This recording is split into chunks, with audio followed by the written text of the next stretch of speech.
like 14 days, okay. I didn't mean to say more. Not that she's counting. No. Well, that's exciting for you both. Yeah.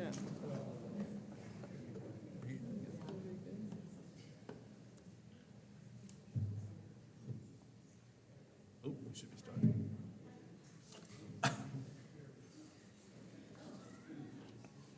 Let's go.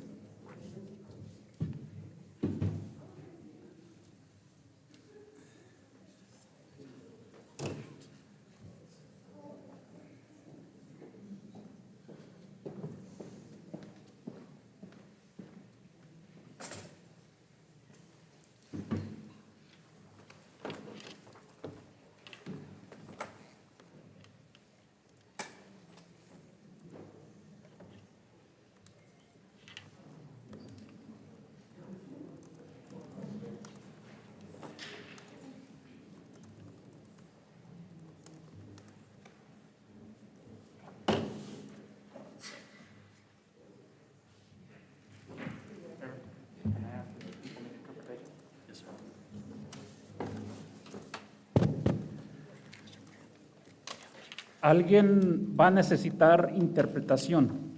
¿Alguien va a necesitar interpretación? Tenemos audífonos si los va a ocupar. ¿Sí o no?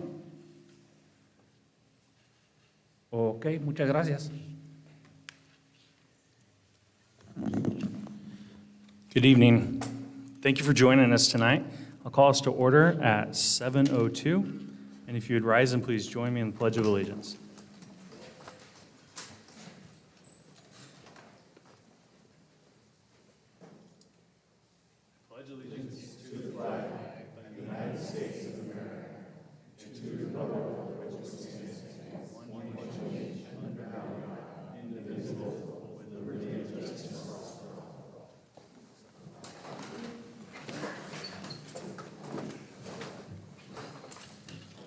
Again, thank you so much for joining us. We're going to move along and go into item C, approval of the agenda.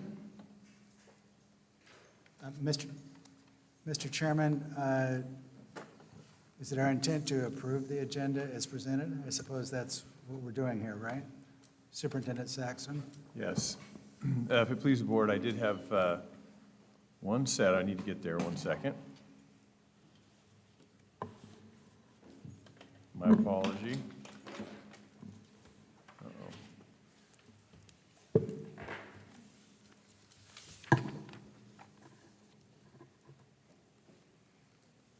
Did have one set of policy that is up for first reading tonight. I believe it's Board Policy Section KL. I look at affirmation from Chris. And there are a couple of things in policy KL and a couple of different policies that in our policy rewrite and then looking at the policies today that didn't come through the way I expected them to as far as wordsmithing is concerned. And so if we could, if one of you might make a motion to strike that from the agenda tonight, I would appreciate it. We'll make sure that gets cleaned up and so that they can come back to you appropriately at the next meeting for first reading. Thank you. My apologies. I move that we strike the discussion on policy KL from this agenda. Is there a second? Sure. Might I amend your motion? Mr. Chairman, I would offer to amend to approve the agenda as presented, except the removal of items K and L as presented on this agenda. I withdraw my motion, and I second Roger's motion. All in favor? Aye. All opposed? Thank you. Appreciate it, Mr. Superintendent. And it is back to you, sir, for public comment. Yes, thank you. As usual, the entire text is submitted to public comments provided to the board and submitted for public record, and I know the board members go through and read those. And I just have a summary tonight. We have 7 public comments this evening. The first public comment, the commenter is asking the district to evaluate and disclose policies about sexual orientation and gender identity materials, those materials that the district utilizes. Public comment number 2, the commenter is asking about the progress the district has made in improving staff and student mental health and asking how resources have been used to meet those needs.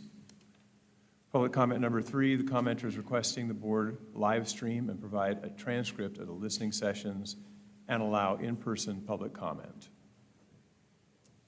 Public comment number 4, the commenter requests district staff and the board start an outcome-based academic improvement plan and invites the boards and staff to attend the Stephen and Maggie College Scholarship Awards program held May 31st, 6:30 p.m. at South Albany High School, and on June 6th, 7 p.m. at West Albany High School. Public comment number 5, the commenters request the board address the physical and educational needs of Central and Tahkeena students. Public comment number 6, the commenter thanks the board for accepting postcards from classified staff and expressing appreciation to continue dialogue about a living wage. And public comment number 7, the commenter is requesting communication, transparency, and openness, then questions how to find information, who to ask, and offer recommendations in regard to that. And that concludes the summary tonight. Thank you. Thank you, Mr. Superintendent. I just want to check with John and Michelle, make sure everything's up and running. Good, thank you. Brings us to board business. And, yes, sir. I just, it's great to be here tonight. In 1973 and 74 and 75, this was my home, and to come back and to see, we called it a junior high at the time, but to see this facility in such a good condition, my reminders of what great teachers and what a great team were in this building are heartwarming to me as I sit here. And that leads me to want to thank every employee in this district for all you've done for kids this year. It's about education, but it's about a lot more than that, as you know. I don't have to tell you. And I want to thank the group in the back in blue. Thank you very much. My favorite sign there is the Oak Stingers, go Stingers. And look forward to a progression of your negotiations. This is all new to me. I'm told that I don't have a speaking part in that, so I should shut up now, and I think I will. But I want to recognize you and welcome you. Thank you, Mr. Nyquist. Any further? We'll move on to superintendent report. Thank you, Chair Aganagwa. Well, May 16th, just under a month left in the school year for students, and 1 month exactly to the last contract day for teachers and many of our classified. The years move quickly, and over the next month, we'll be in the full mode of wrapping up the year and deep into planning next school year. High school graduation is in full swing, starting with South Albany High School on Tuesday, June 7th, and West Albany High School on Thursday, June 9th, and finally, Albany Option School on Friday, June 10th. Each event is slated to take place from 7 to 9 p.m., and I know I'm kind of a school nerd, but if you really want a cool place to go to see a positive event, go to a high school graduation. I say this to our entire community. It's accumulation of a lot of hard work. It's a big life step for our students, and it really is kind of a community's, in many ways, culmination of what they do for their kids in so many ways, and a real celebration for those kids and for a community going forward. So just encourage people, if they'd like to go see a really neat community event, to attend, and I'm looking forward to attending each event myself. One kind of extra special development this year is that we have a number of students graduating with an official seal of biliteracy. The biliteracy seal is an actual seal on a diploma, and students who've completed the coursework have demonstrated the skill in the use of 2 languages, and for that, for us, that means a number of different languages, but especially Spanish and English. This year we have 42 students earning a biliteracy seal, double the number we had last year. 32 of those are at South Albany, 10 of those are at West Albany.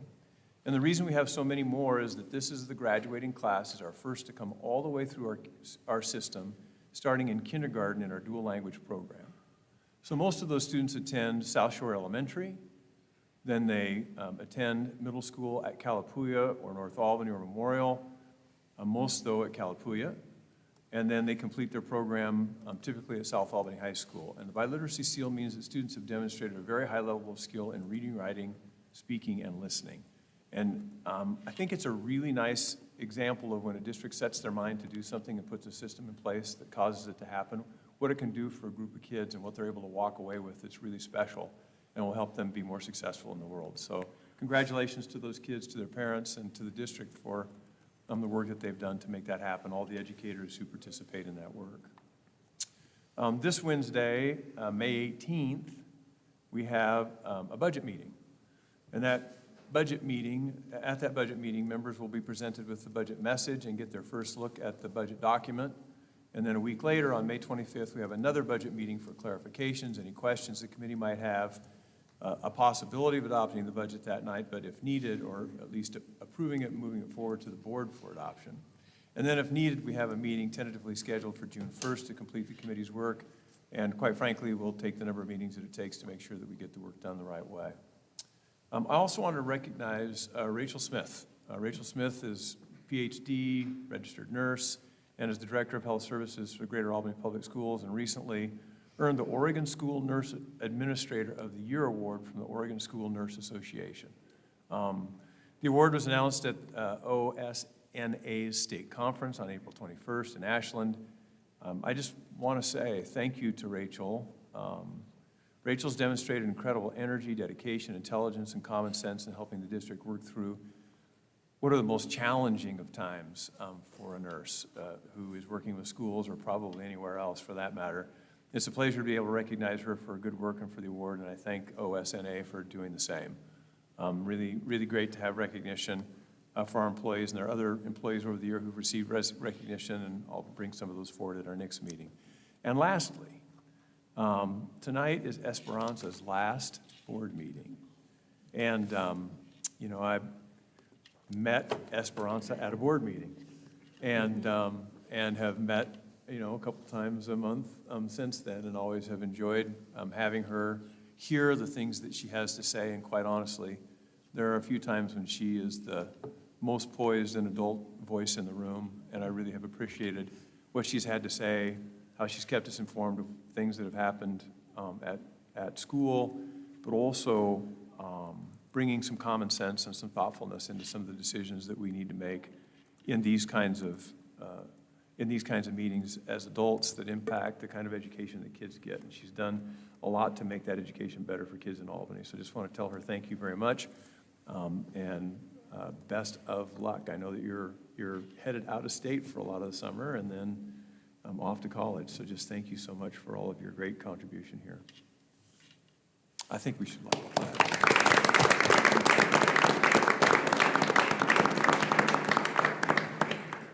And then I'd be happy to answer questions. Some news regarding volunteers next year. Volunteers? No? Yes, that's correct. Thank you. No worries. Got to jog my memory once in a while. Yes, I did want to say something this evening about, where we are with really COVID and exemptions and people with vaccination and the upcoming school year. And quite honestly, there have been a fair amount of time when I've expected that we would hear something out of Salem where, there might be some change in what's transpired. Certainly there's been some change in COVID and the pandemic over the course of the last several months, from a significant waning of cases to now having it tip back up a little bit. And I know that we're in conversations with the governor on a regular basis and trying to figure out what we can do next year. I know that it's really important for us to have volunteers in our schools, and we would like to make that happen if at all possible. And I do think it's more likely that the governor will make some moves in that area than she might in perhaps areas concerning employees. And that'll be some of the conversation that we have in an effort to try to move that forward. Again, we'd love to see volunteers in our schools next year, but it's something that we're going to have to work through to get there. Perfect. Thank you, sir. Yep, thank you for the reminder. No further questions for the superintendent. We'll move to board liaison reports. I don't have anything. We have some district employees retiring this year, and I'd just like to read a list of, I think Eric and I will read a list of it. I have the certified list, which is the smaller list, but I just want to acknowledge these people for all they've given to our district. I think that's important. If we as a community can make sure to thank them, I think that's really important too. They're doing a lot of heavy lifting and doing a lot of work that's important. So certified, we have Bob Doherty, 18 years, been an administrator at South Albany High School, or is it South Albany? Kim Doherty, 15 years, grade 3 at Oak. Lisa Dilbone, 25 years, PE specialist, South Albany High School. Tammy Default Toom, 8 years, instructional coach at Central. Jackie Eberhardt, 27 years, school support specialist, special programs. Ann Griffith, 14 years, principal at Oak Grove. Steve Hummer, 9 years, social studies, South Albany High School. Christy Marshall, 32 years. She was one of my kids' teachers, so thank you for all you do. Grade 3 at Liberty. Valerie Peters, 26 years, Dean of Students, Lafayette. Richard Shaw, 12 years, administrator, district office. Sandy Slover, 10 years, sped teacher, special programs. Tony Vandermeer, 5 years, social studies, South Albany High School. Jean Vay, 18 years, family services at NAMS. Thank you for all you do. If I see you out in town, and I know you are, I'll definitely say thank you to you then. All right, thank you, Dr. Morris. We're going to move to Bill Marilyn. He's been a bus driver for us for 7 years. Sharon Baker, 21 years as a library assistant in Liberty. Kelly Bellascaro, 14 years at head custodian at South. Dane Bovard, 8 years at Timber Ridge. Colleen Bringeletto, at 18 years as a library assistant at NAMS. Candace Caswell, 2 years, works with us at AOS. Kathleen Delsman, 16 years at Lafayette. Carolyn Freeman, 12 years as a human resources assistant at Calpuya. Barb Grossman, 31 years at Sunrise. Marina Hera, 25 years as a library assistant at Meadow Ridge. Cheryl Knight, 21 years as a behavior resource assistant at Tequina. Greg Lewis, 6 years working with us at Timber Ridge. Lynn Magnuson, 13 years as business to school liaison at West. Chris Marsh, 5 years at Oak Grove. Carrie O'Connell, 9 years with us at the physical plant. Richard Reed, 19 years as a van driver at South Albany High School. Patty Scheller, 8 years with us at Lafayette. Vicki Sparks, 24 years, counseling secretary at South. Larry Webb, 16 years with us in the transportation division. And Debbie Younger, 22 years as a school office manager at West. Congratulations. Thank you to all those people who've put a lot of time and effort into our children and our future. And it moves us to board member reports.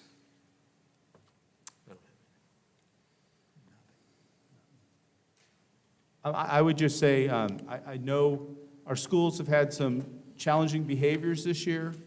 I know we're working on some ways to change that and hopefully make our schools a better learning environment and employment place for our teachers and our staff. We're working with the district employees to try to make it a better place. Unfortunately, kids came back from the pandemic with not necessarily the best behaviors, okay? We didn't just jerk them back to where it was initially, you know, but this has been a year of getting back more to normal, and hopefully next year will be more normal, and we'll see more good behavior, and if we don't see more good behavior, there'll be more consequences, you know, but we need to move back to a better learning environment. One of the things that is new to when I was in school, obviously, and most of you out there in the audience, is these things, right? They are not useful in most classrooms, right? They are not helping our kids, especially when, I mean, we've all had dinner with our kids, right? And you're talking, and they pull up their phone, and next thing you know, for me, it's, it's Wyatt, Paige, put those things away. Imagine being a teacher or a special, educator doing that over and over and over again, okay? I think one of the biggest things we can do as parents is enforce with our kids the idea that there's a place for your phone. That does not exist in the classroom unless your teacher has told you that they need that to help you research something, okay? Well, hey, my mom really needs to get a hold of me for this or that, or my dad.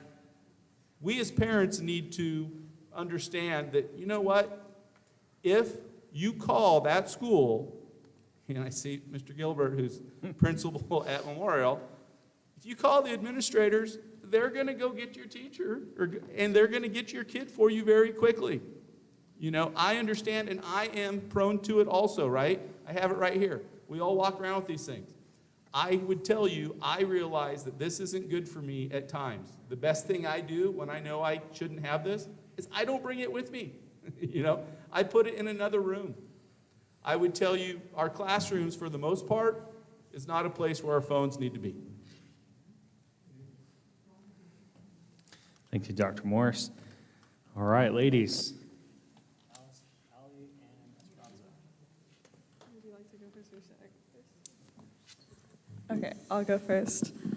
I wanted to start by giving a good luck for the Bulldog athletic teams, which are competing at state this week. I believe our softball team and perhaps our baseball team, I'm not exactly sure what the specifics are, but if you're a Bulldog competing at state, good luck to you. I also wanted to say that the past 2 weeks, we have been having AP exams in our library, maybe 2 exams every day. And so it's been a busy time for a lot of students. And if you took an exam, congratulations. It's a lot of hard work and kind of stressful, but usually pays out in the end. And AP Art students who submitted portfolios or participated in the class will be honored with a reception on Tuesday the 24th.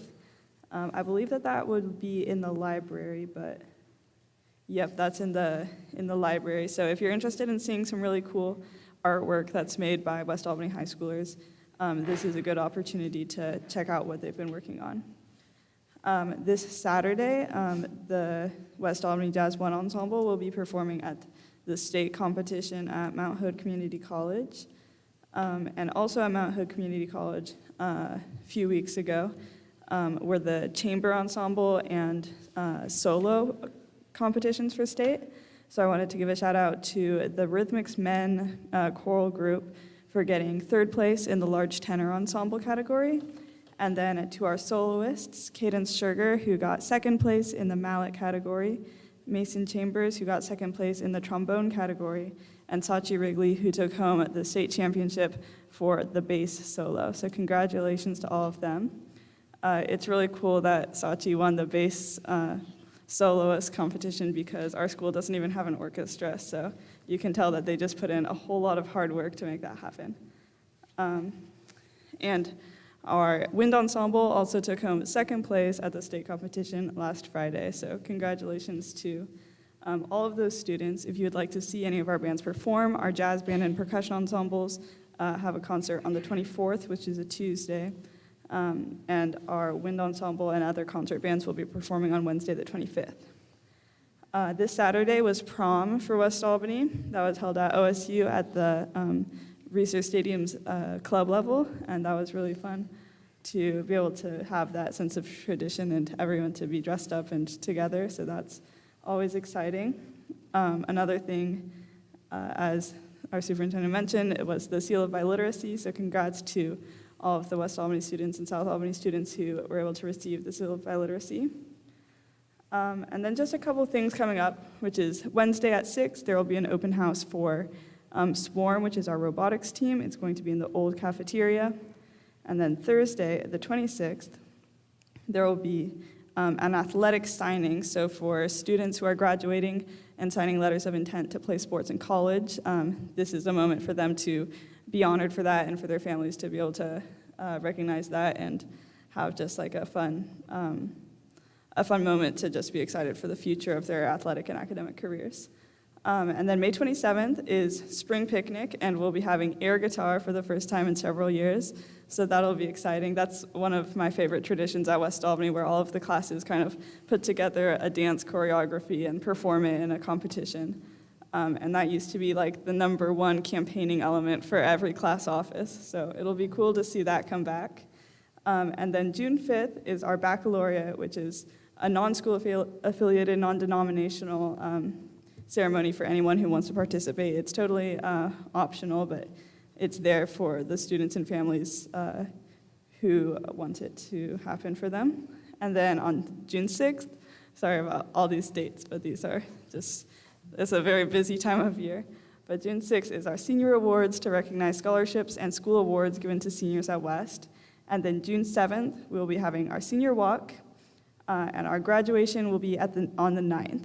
And then, after graduation, the parents have put together an all-night party at the YMCA, so I just wanted to say a big thank you to all of the West Albany parents who were helping out to make that party happen. Thank you.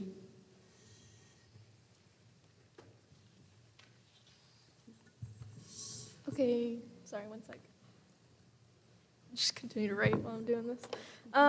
So a lot of things are coming up with it being the last month of the school year. I'm in leadership, and the pressure is on to get everything going and get things started. So this week is actually our homegoing week. Last Friday we had our old school, which is our end of the year dance, which was super fun. We had, actually we stole Wes's DJ for their old school. Don't get his name wrong. Mr. Darty was our DJ. He had some pretty good music. It was very impressive. And with that, Macho Volleyball and Powder Puff will be beginning next week. Macho Volleyball is on Monday, and Powder Puff is on Tuesday. We are really excited to have these events again. It was something that a lot of us missed out on in the last coming years, so it's nice to be able to participate, especially with being a senior this year. You definitely didn't realize how much was going on when you were a freshman, and now it feels like it's not as chaotic. So our spirit weeks are Grout Fit versus Tie-Dye, which was today, and then tomorrow we have Hippie versus Hollywood. Wednesday we have Adam Sandler versus Taylor Swift, and then Thursday we have Soccer Mom versus Barbecue Dad, and Friday we have Biker versus Surfer. This is what we're calling Versus Week, so you just go with whatever works for you. Elections were we had ASB elections last month, and congratulations to all those students. Sadly don't have your names up, I'm sorry, I totally forgot. And then we have class elections coming up this week, with campaigning being this week, and then we'll release those names next week. And then we actually had another dress-up week last week for mental health, which was a huge campaign at our school. It was something that a lot of students took seriously, and this was a 2 different clubs worked on this, which was leadership and it's a mental health club that we have at South, and Sources of Strength, thank you. I was actually in it, so I suck. But yeah, that's great. And then seniors graduation is on June 7th. It's actually 13 days. We have 13 days left of school. I'm sorry, you guys have 14. But I know a lot of students are having their countdowns on their Instagram stories, which is fun. Senior all night for us is on right after graduation on June 7th at Bullwinkle's, and I know a lot of students are very excited for it. We have our awards ceremony for all the seniors who are getting scholarships or any other awards on May 31st at 6:30 at South.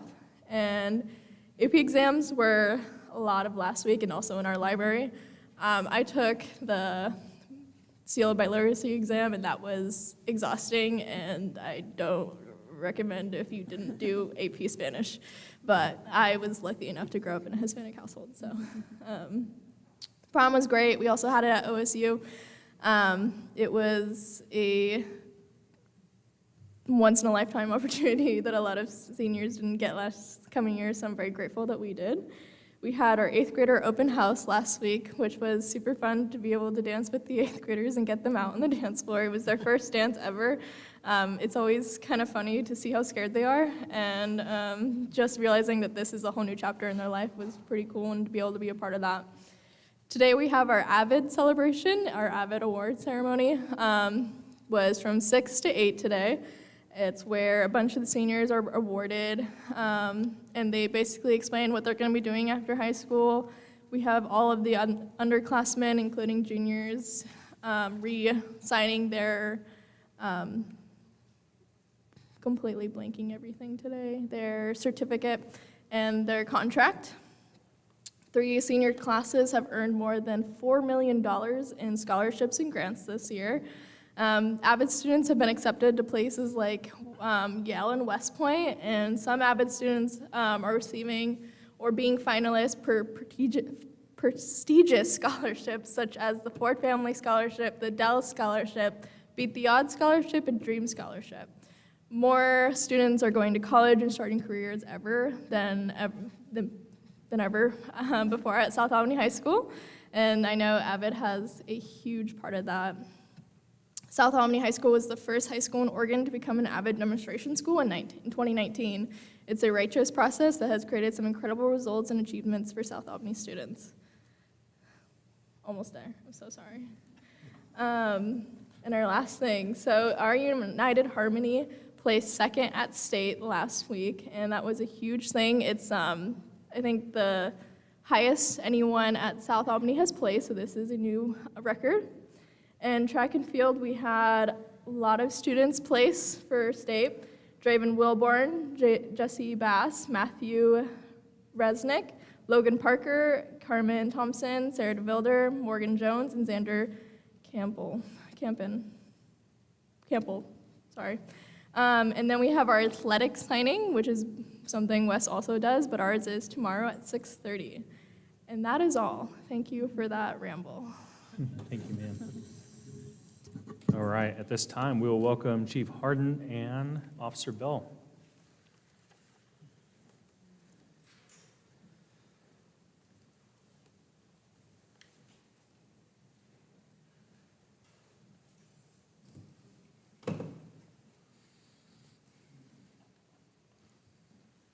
Good evening, sir. Good evening.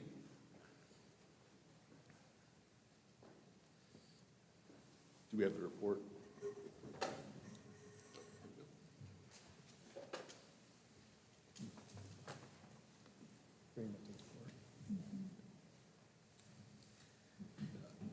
This quarter was very similar numbers. Total was 7 reports again. You guys have this to look at as well. So left to right, starting at the top, there's the offender by age. You can see it ranged from 11 up to 18. With then the race breakdown in that center top. Curtis, could you give us one, they're trying to pull it up Oh, for yeah, us. great. 1 second, please.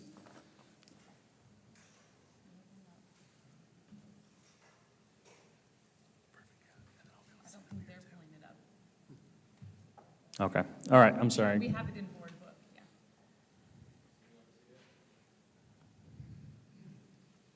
Technology is fun. All right, go, proceed. Okay. Thanks. And so offender by race, 4 were white or Caucasian, 2 Hispanic, and 1 other, totaling 7. 3 female, 4 male.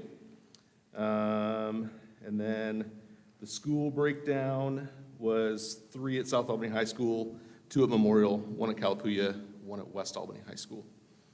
And the nature, which again is what the call kind of came in as, 2 were narcotics offenses, 1 was an assault, 1 was follow-up, harassment, runaway, and then a sex offense.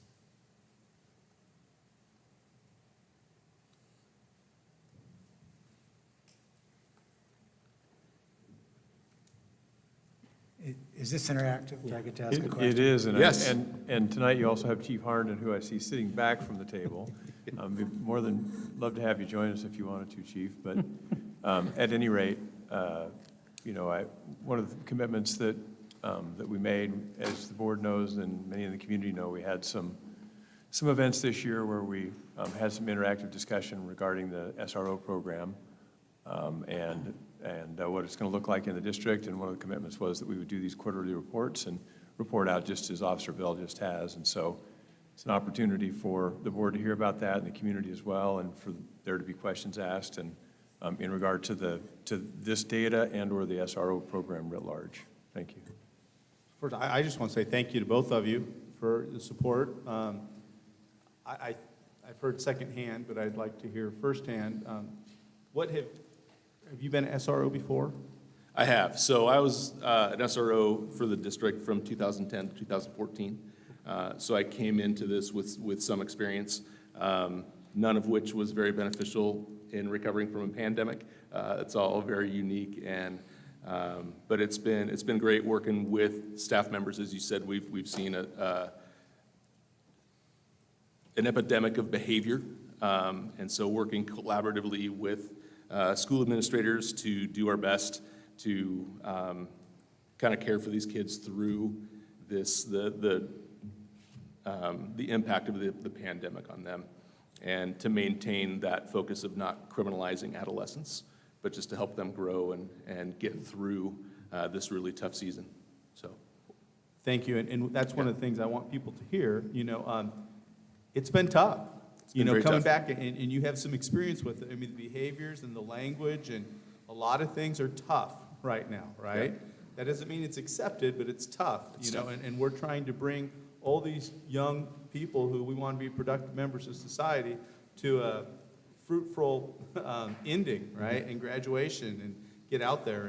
And it's important for people like yourself to, make that statement. Right now it's tough. Yeah. It's unfortunate that it's tough, but that's where we're at.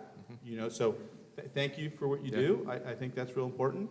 Last I heard, we were thinking we were going to get our second one next fall sometime. Is that true, or are we still? That's still the goal from the police department. Obviously, that is subject to our staffing levels. And so once the Albany Police Department staffing levels stabilize, which, as the school district knows, it can change in a day's amount of time. And once that occurs, then the second one will be brought in. I ask for it daily because it is very busy. And the unfortunate thing is that because of all the behavior and it's kept me pretty busy, it's been rarer that I've just been in the schools in a fun capacity. For instance, I was at South one day, and they were having some sort of class competition where I got to be the Simon Says person to eliminate students as they battled. So that was a lot of fun. That's the stuff that I want to be able to engage in, and we will be able to. It's just a matter of time. And that's something also for us as a community to understand. We have one SRO. We have 21 schools. So you can imagine how distributed that person is, right? It's not like it's a huge police presence. It's important, and we're hoping to get two. And as Heather and others have talked about, that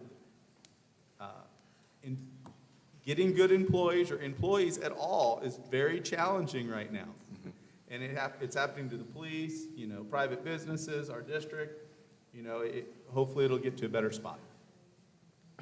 Well, if you kind of stole my question there. So how much time do you spend at West? So you as needed float between the two? It's primarily an as-needed function. So I will go to where the need is, and then as time allows, I'll try and be there for lunch breaks, like that time at South Albany High School. And then at events that pre-planning's kind of the name of the game. If I can get it on my calendar, then I can usually try and figure out how to make it happen. But just that I'm on campus and am a part of what's going on is less common. Yeah, this isn't for you guys.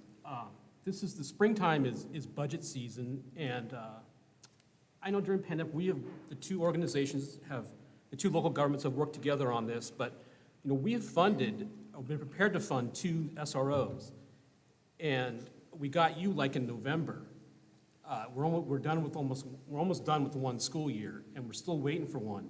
And I know the challenge, so my message would be to your policymakers, please make that a priority.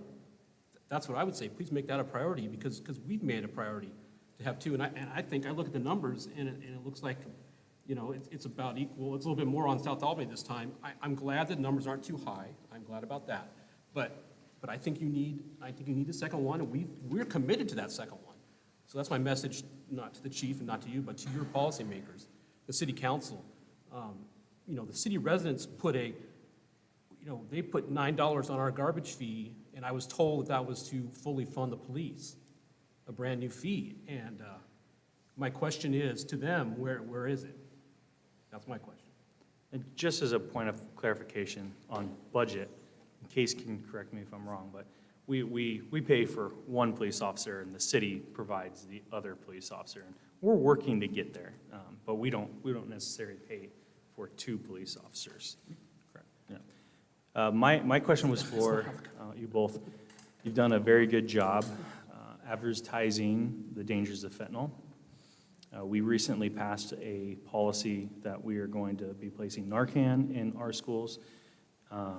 How is that affecting our 18 and below group here in Albany? That's, you know, numbers show that's the age range that it's most drastically impacting. And we are still committed to getting into the schools on an educational, in an educational capacity. I've been working with our interagency task force to get them into the schools for that educational piece. Obviously, what gets presented to adults and what gets presented to students needs to be a little bit different, and so there's lots of that tweaking going on, but that's very much in the works. Yeah. So once upon a time ago, I worked for Oregon Counter Drug, which was a branch of Valiant in Albany, long time ago. Mm-hmm. Are we still doing drug education from Lynn County or APD into the schools on? Not like we once knew through like DARE, organizations like DARE. It's more schools. My experience has been individual schools that will contact me and invite me into like a health class to talk about topics such as drugs and alcohol. Thank you, sir. Yeah. Hey, sorry. So I just want to say thank you to the chief and the department about, you guys put on that fentanyl work group at your Community forum, yeah. That was great, and it seemed like there was a lot more interest in it than what you were expecting. Yeah. That was, thank you for doing that. So thank you. I have some specific questions. You mentioned narcotic arrests, or they're not arrests anymore. What are they now? Referrals. They get referred to the juvenile department, and it's a violation, not a crime. It's a violation without a monetary penalty, correct? So it's more of an intervention into the student's life, more than it is a punitive issue.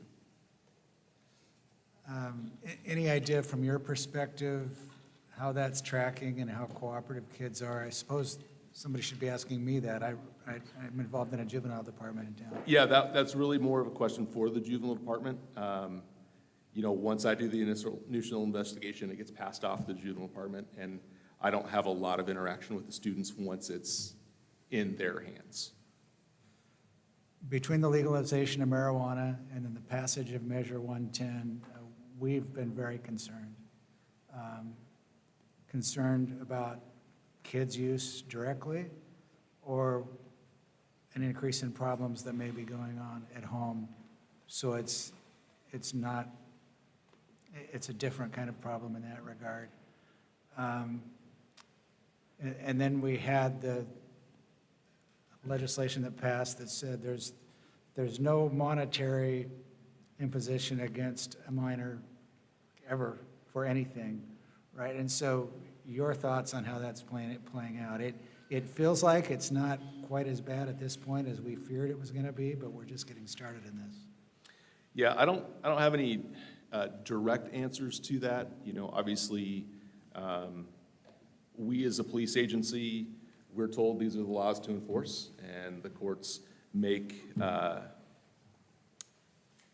they tell us this is how the laws will be interpreted, and that's how we move forward. So, yes, some of the recent legislation that has passed has created some unique challenges for us as a police agency and for us as a community. And we need to talk about those and determine if that's the direction we want to continue to go. I don't have specific answers for the impact of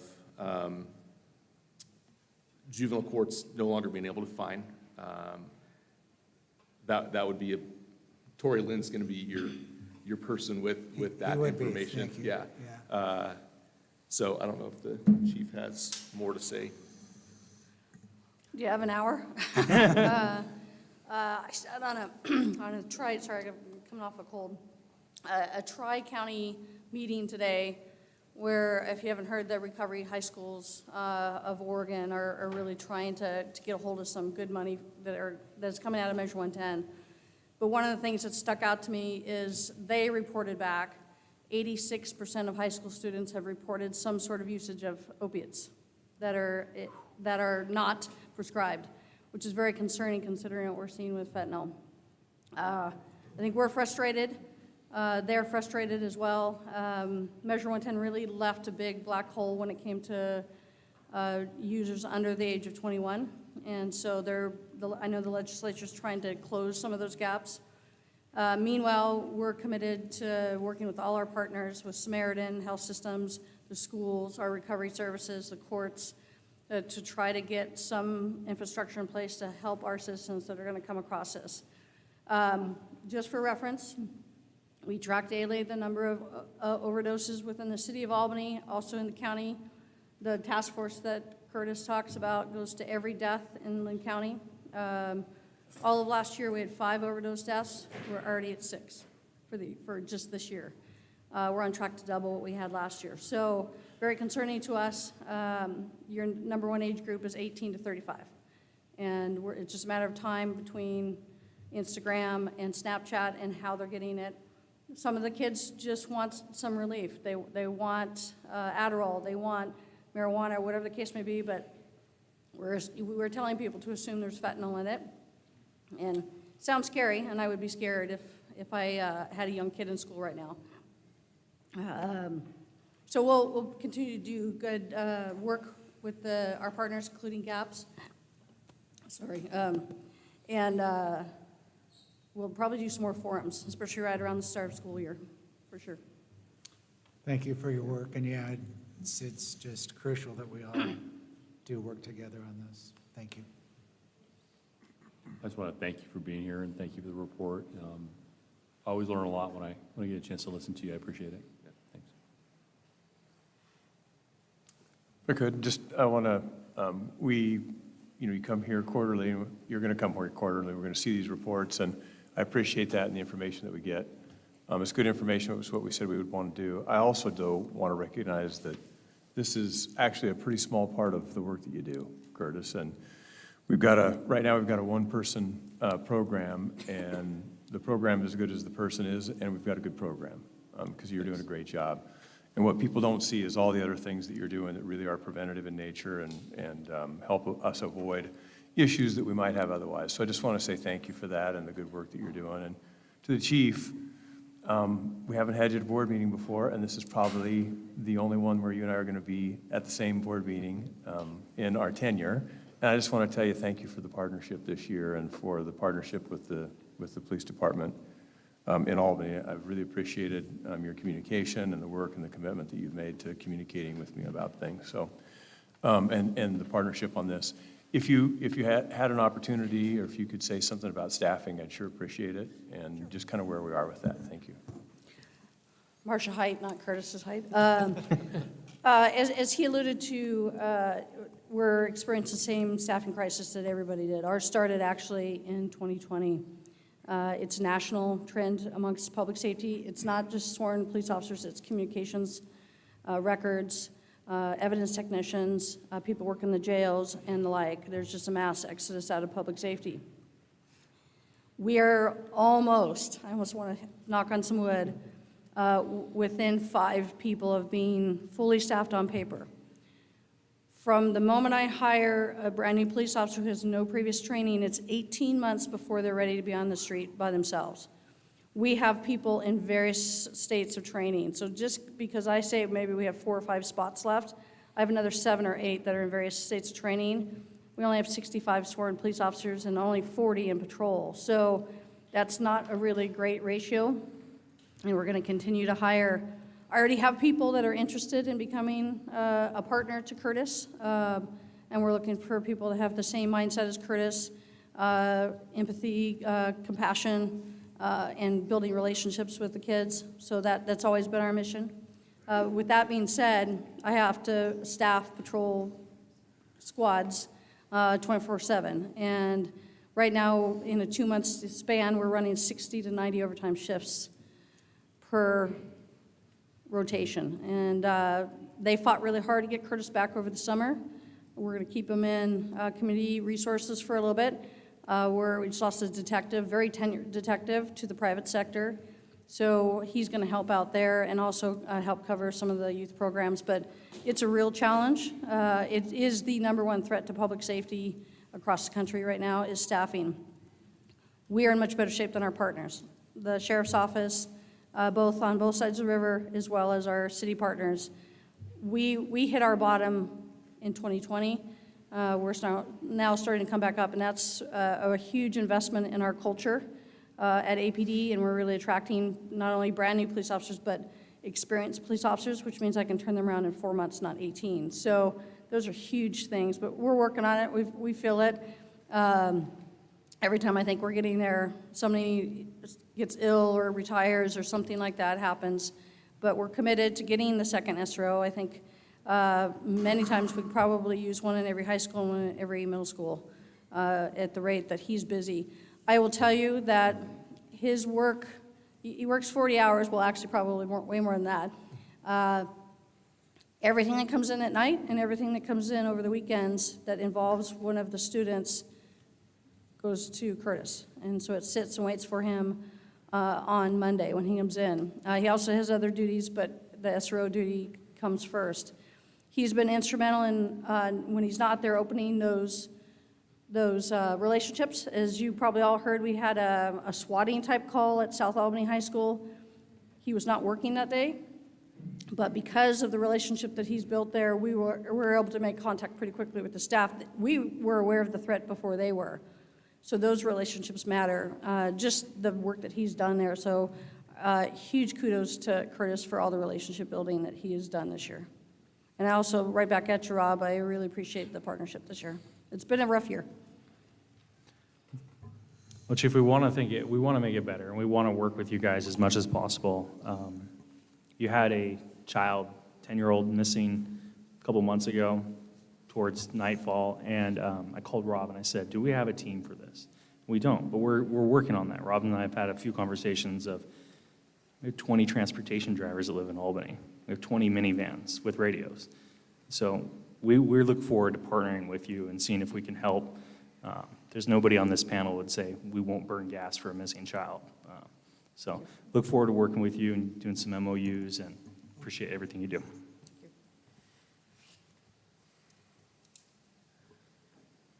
Thank you. Thank you. Thank you very Have a much. great night. All right, we have Timber Ridge and Memorial.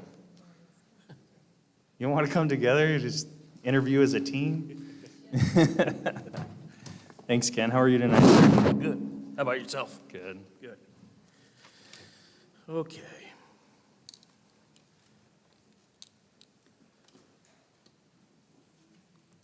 Sorry, just sharing the screen here.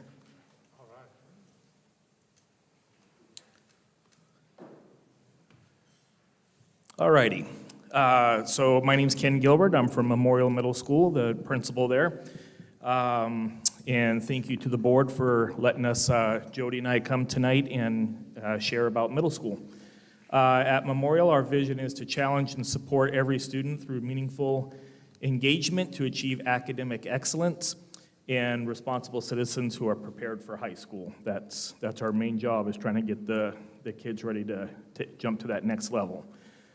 We will cultivate positive relationships and utilize high-leverage strategies to engage all of our students to learn and grow during their time at MMS. Some quick facts. We are down on enrollment this year.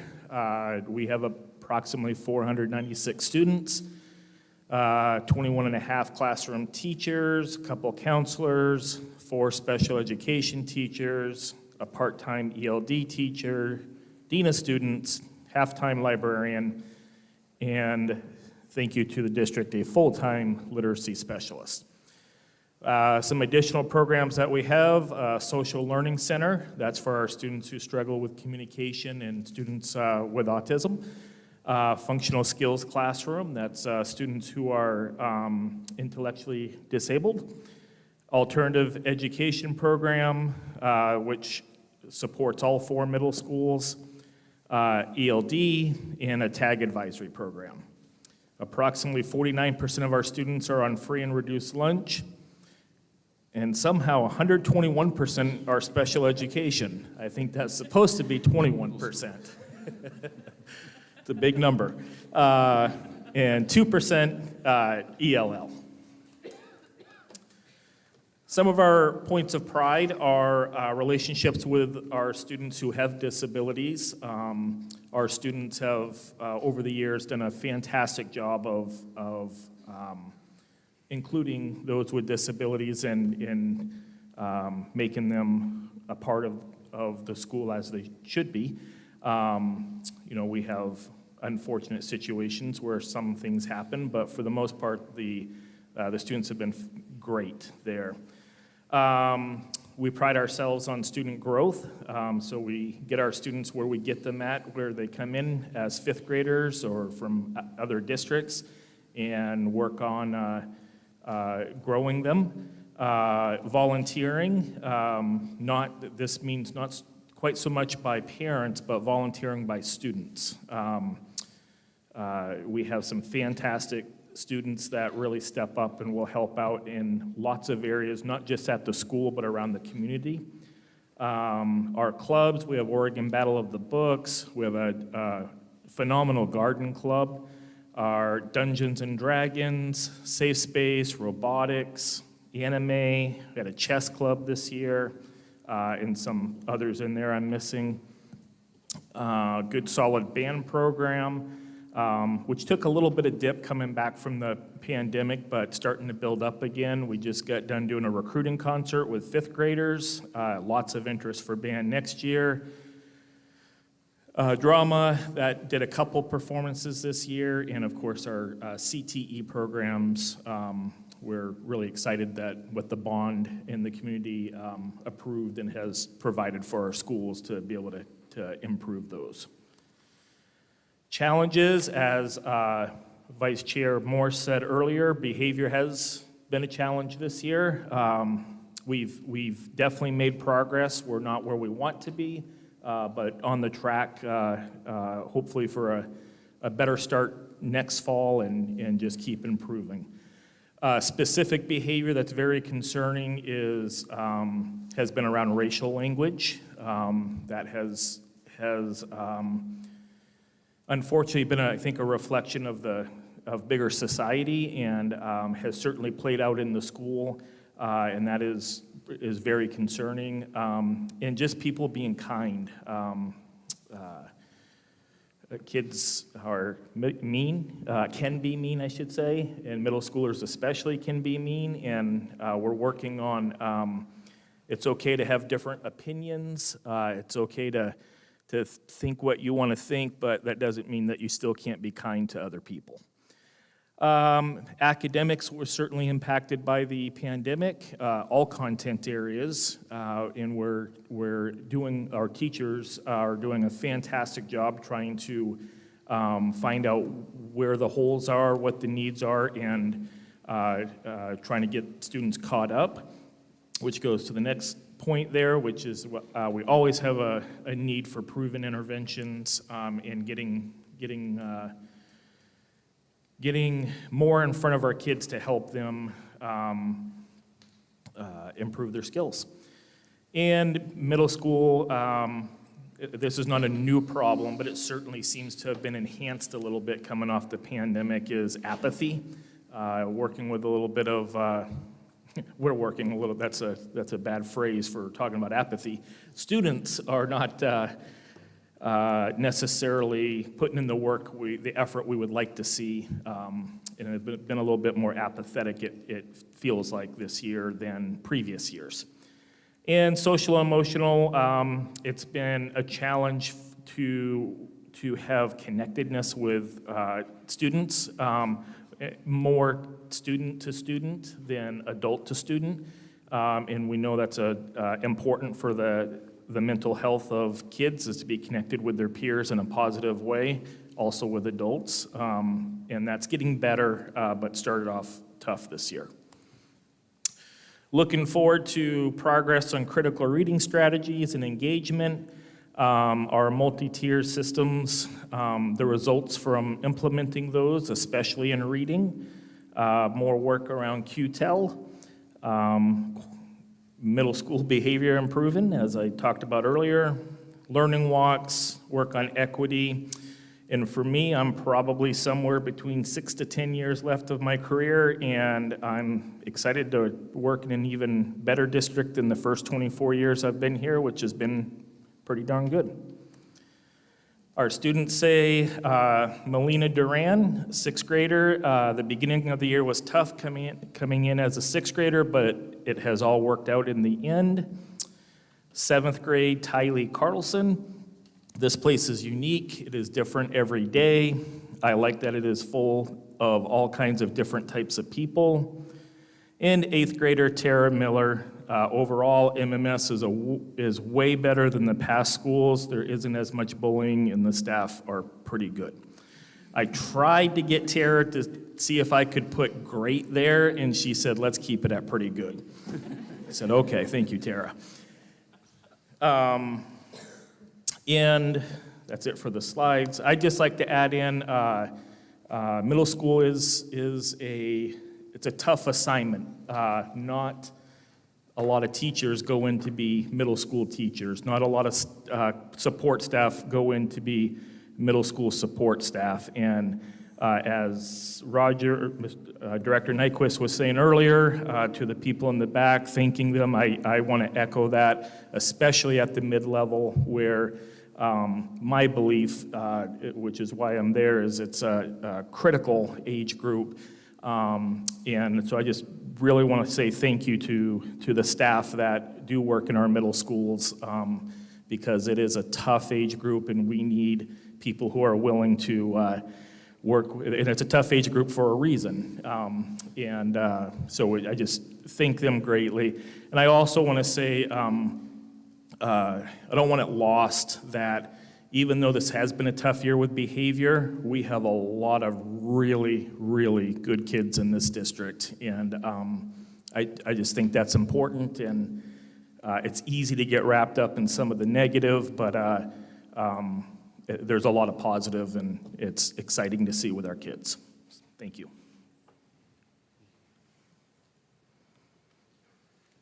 Well, thank you for all that you do. And I'm sorry to hear that it's hard on staff at the middle school level, but I had the time of my life as a student, so I'll have to check back with some of those folks and see how that was for them. We hear a lot about percent of students that are at grade level or behind grade level or where we're at. We've not talked much, if at all, about for the students not at grade level, how far behind they are, and whether or not just over time, because they're in middle school and they've got a few-year run at it here, where and how they get caught up. Your sense of, or your level of concern of those kids that are behind and how far behind they are, and whether or not you and they have the resources you all need to get them caught back up. Great question. Hard question. So academically, it almost aligns directly with the time they were the amount of time they were out of school. They're academically, I'd say, I mean, it varies, of course, but a good year, I think, behind, depending on the subject and what you're testing. Our reading scores that we're looking at through the benchmark screeners like Acadience for our 6th graders and Easy CBM for 7th and 8th graders show that we have a lot of students that are in our yellow and red zones. And so that's concerning. But if there were one thing that I would absolutely love at the middle level, it would be, and I know that this just can't magically happen, but it would be more support staff, more classified staff that could help with intervention groups to try to help our kids get caught back up. Okay, well, I have no idea if we can do that, but your timing is great. We have budget on Wednesday night. Yeah, thank you. Thank you for what you do. Thank you, guys. Thank you, Ken. Ms. Adara. Good evening. So I'm Jody Dudera, and I'm principal at Timber Ridge School, and I'll get my slide presentation going here. There we are. So thanks for having us here. Before I get started, I think I need to even lower.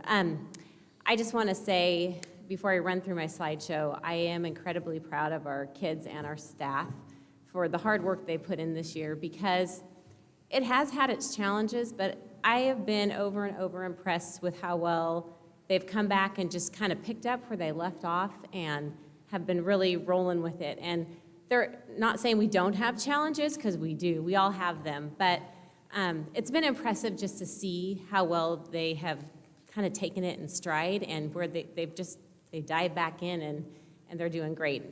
It definitely is, there's a level of endurance that we kind of lost with that year of not being in school, and that I think has been definitely a challenge to pick back up, but I had to say that. So first slide up here, we have our vision, and our staff has worked on a process in the last few years, and we really have refined it. It's really simple, and it's just Timber Ridge Titans strive to follow expectations, actively engage in their learning, and build positive relationships. So success for every student. Just real brief facts. I'm not going to read through every single slide, but we have 646 kids, and I looked today to see if it was the same, and we actually were the same for a couple of days in a row, so that's exciting. We have 37 classified staff, including 2 counselors. We have 17 classified staff, and I actually did not include our custodial and office staff, so that would put us at 24 classified staff. One unique thing about Timber Ridge, well, really unique thing, is we're a 4th through 8, and we're the only school in the district that is a 4th through 8th grade building. So it has some unique challenges, but also some great benefits with that configuration. And we serve the largest geographical area. We have basically everybody on the east side of the freeway, and then also the Millersburg area. And we have the area where they're doing a lot of building. People haven't been out, you should come and look and see all the growth that's happening. So we aren't very diverse, and as I pulled our numbers again, we have 15% Hispanic, 88% white, and then 3% of all other ethnicities combined there. TAG, sadly to say, we have 1%. 14% of our students are on IEPs. We only have 1% that are ELL learners, and we have 33% free and reduced lunch. This is also, I pulled some data because I'm excited about how our kids surprisingly came back pretty strong in reading, but we've also made 10% growth in our reading scores from fall to winter. So just having the kids back in, having really solid instruction, and getting some good interventions in place. And I won't read all those numbers, but you can see them. Some quick facts about Timber Ridge, and I kind of combined our quick facts and points of pride. One thing this year that we've done a great job with is we have both math and reading interventions for all grades, and that has been super helpful. We have an amazing counselor. We have two. One's been out on leave, and the one that has still been here for us has been doing a great job of doing sources of strength lessons. I think, Esperanza, you mentioned that, and maybe our other student reporter talked about sources of strength. That's a high school program, but it's also one we have at the middle schools, and it's really a suicide prevention program, and it really focuses on our social emotional. So she has really campaigned that in our building, teaches lessons for our 4th, 5th, and 6th graders weekly, and then she runs a program, a campaign with our 7th and 8th. So that's one of those great benefits we have, because we get to do these things with our 4th and 5th graders, and then, it goes right into middle school, same kids and same people. Our teachers are delivering SEL lessons weekly. We were able to get some of those things started up again that we missed out on, like Lego robotics team that went to state. This was our first year of having Oregon Battle of the Books because of our, we get to have a halftime librarian for the first time, and that's been awesome to see the things she's gotten going for us. We got to have track again. It was fun to have our kids out there competing. And some things we offer, we've had a really strong 6th through 8th grade AVID elective running. We have a new coordinator this year, super engaged. She was able to do AVID parent night in the fall. That was exciting to get that going again. And just unique things for our younger kids. We get to offer foods and art and music classes to all of our 4th and 5th graders, and that's a fun thing. We actually have some gardening that goes in with the foods. So, some points of pride. This is more about staff, and I really should have focused probably on our kids, but I've just been really proud of our staff and the way they've pulled together this year, and I know we keep hearing about how it is a challenge, and it has been, and we've been short-staffed, but we have some things set up where our staff gets to acknowledge each other for the hard work they're doing in some fun ways, and we've kept that going this year. We've been able to do some QTEL training, and I really think it's helped improve our core instruction for our students, and we've been able to keep that going with the addition of our literacy specialists, and then we have some instructional coaching, and that's been super helpful. And exciting, we had a teacher nominated for Teacher of the Month, and KPTV News came out and did a big thing with her. It was fun. It was on the news, and then we have it on the website. So if you didn't see it, was fun. A student nominated, and they got to be interviewed too, so that was great. And then some partnerships that I'm super excited that we have: Linden County Mental Health, Trillium, North Albany Wellness, the Juvenile Justice Department, and Ophelia's Place have all been coming in basically all year long, and they run all sorts of groups for our students and really work on those social emotional pieces and just helping support our kids. Challenges. The one I put up here, the two I put up, one is attendance, and I know we've all been through this year, and we know we've had to go through quarantines and all sorts of things, but attendance has been tough, and when kids aren't there, it's really hard to teach them. So that is gonna be one of our areas we focus on next year. And then also, kids just have really big mental health needs, and we have all these great partnerships, which I'm so grateful for. We keep people busy basically all week long, doing counseling, running groups, but there still is just a huge need. And our approach, in our building, we really do rely on our MTSS systems, as Ken mentioned. And we look at our core academics 3 times a year. And we look and see how are we doing in our core instruction. Are we meeting kids' needs? And if we have kids that are needing more support, like I said, we have those interventions going, and we run those 4th through 8th grade. Our AVID team is awesome, and we dig into all of our data on a monthly basis, and they really help us drive our instruction, and we look at our full systems, which include culture and leadership.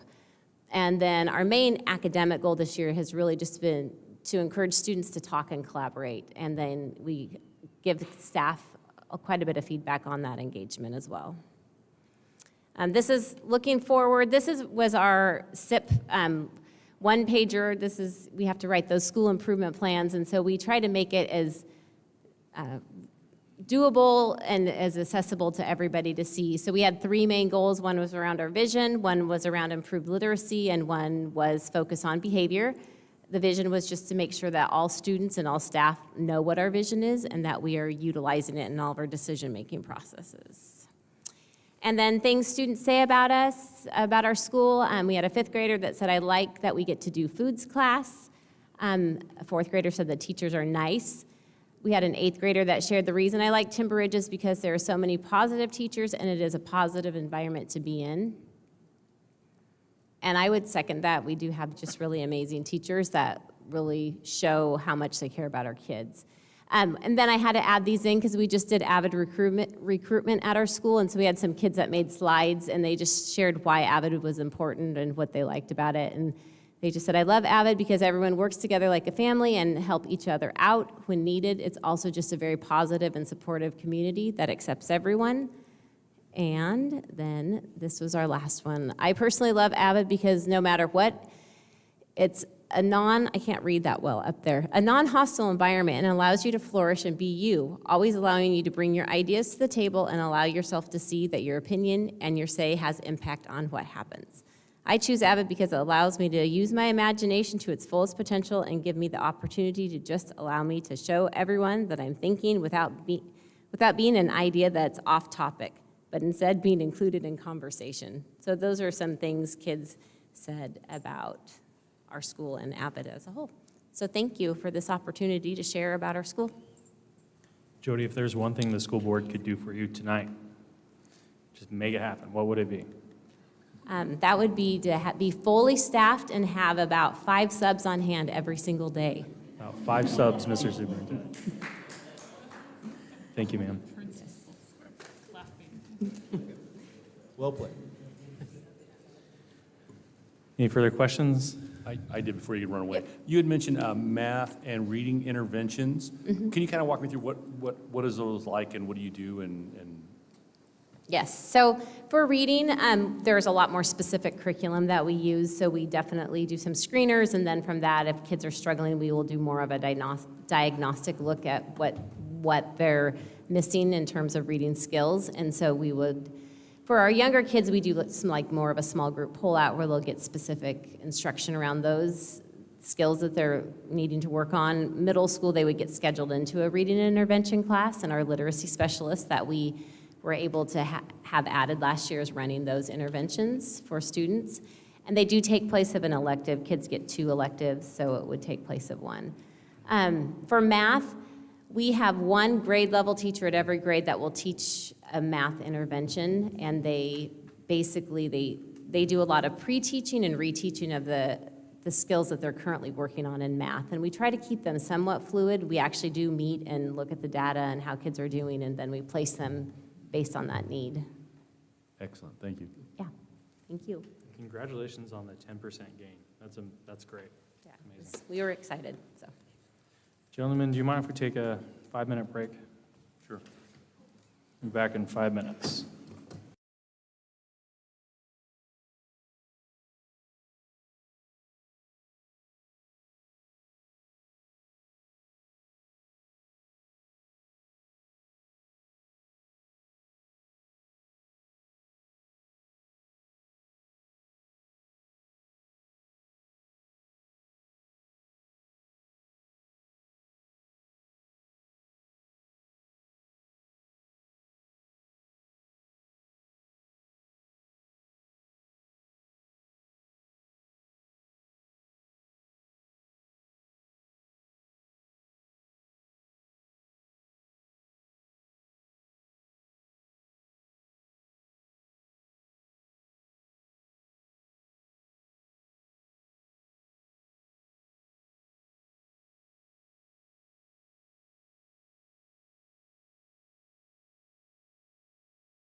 All right, thank you for joining us again. It is 8:24, and we are going to move into the consent agenda.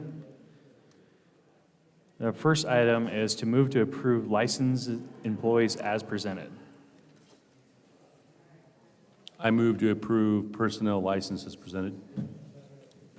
I second that. All in favor? Aye. Aye. All opposed? Thank you. I2 is move to approve personnel classified as presented. I move to approve personnel classified as presented. I second that. All in favor? Aye. Aye. And I3 is move to approve memorandum of understanding as presented. Mr. Superintendent, you have any comments on that? I do not. Okay, thank you. I'll move to approve the memorandum of understanding as presented. I second that. All in favor? Aye. All opposed? Thank you. Brings us to J and J1, Mr. Superintendent and Mr. Bowman, Central Tahkeena Elementary School recommendation. Yes. Thank you, Chair Aganago. I have a PowerPoint for this one, and so I'd like to walk people through this recommendation. Wait for a second for that to get up. Okay.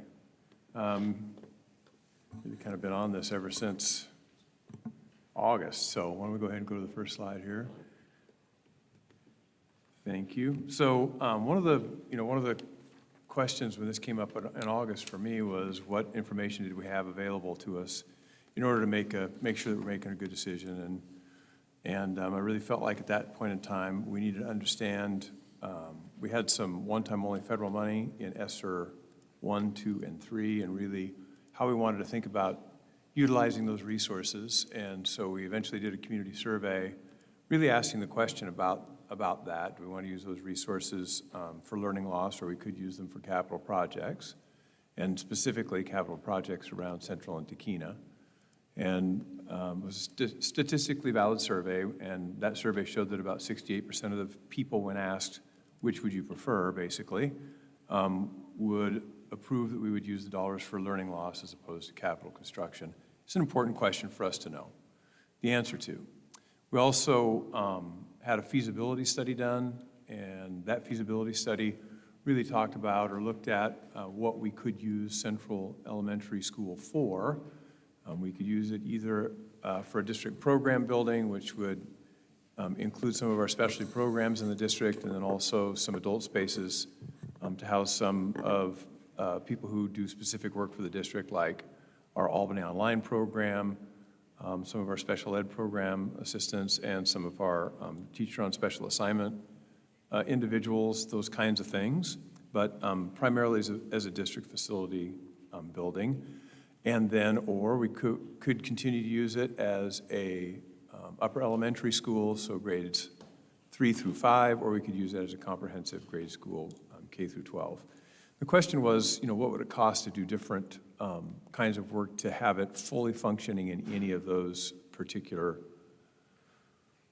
reinventions of itself and or improvements of itself. And the resource dollars that we got back varied anywhere from about $4.8 million to $8.5 million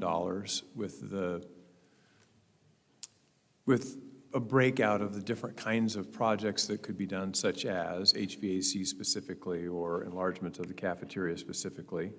But we needed to know what it would cost in order to do different things in order to make a good recommendation. And the third was a demographer's report.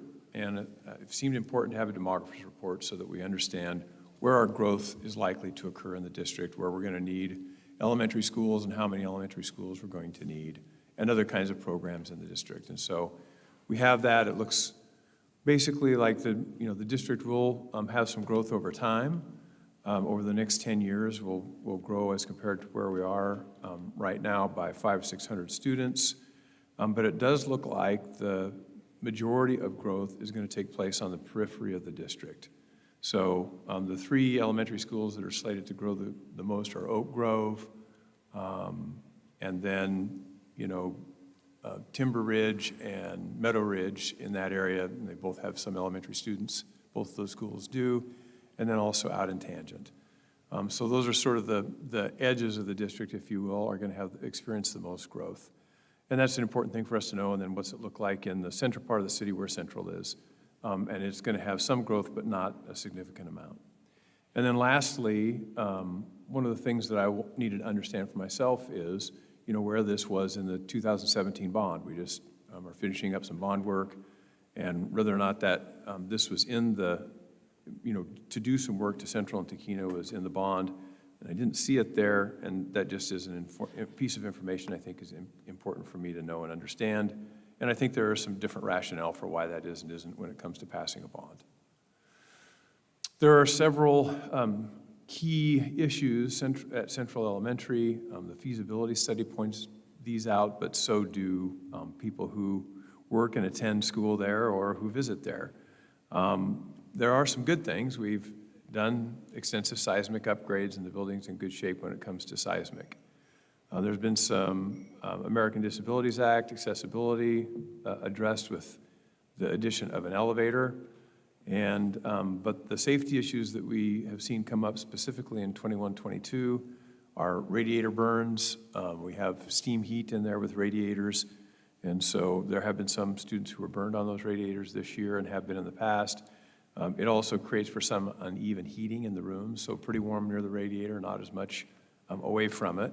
And in the building as well, third floor being a lot warmer than the bottom two, especially the bottom floor. We've had to have windows open for air circulation for this year. Part of it is just we need a certain amount of air movement when it comes to COVID, and we also have had air scrubbers in there, and they make a lot of noise. We also have an issue with the ramp wall height. Well, the open windows for air circulation also create some other kinds of issues, just with cold air coming in, and then also a concern about students and their safety in relationship to the windows and falls. Ramp wall height, we have ramps in the building. The wall height isn't as high as what current code would call for. I think historically, we haven't had students falling over those, but it's always a concern.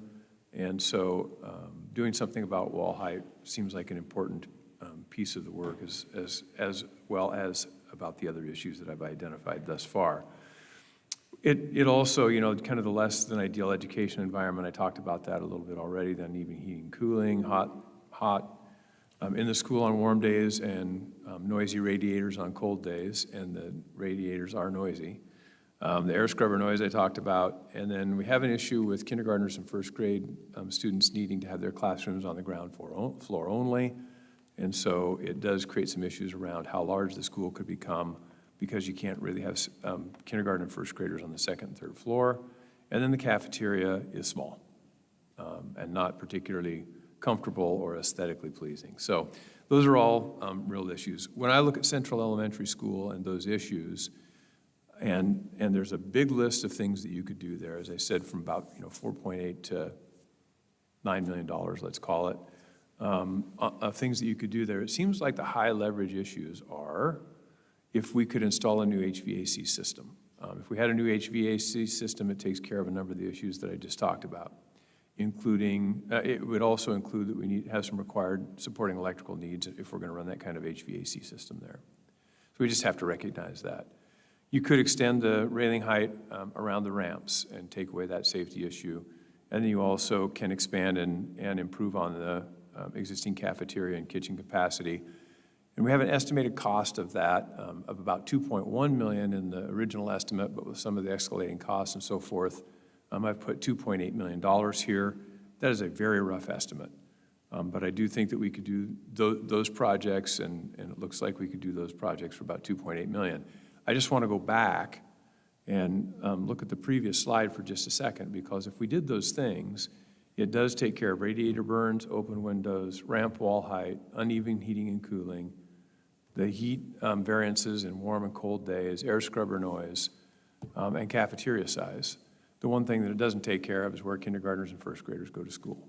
But that $2.8 million could take care of all those things. And I think that's just an important consideration as we look at the entirety of what we're talking about here.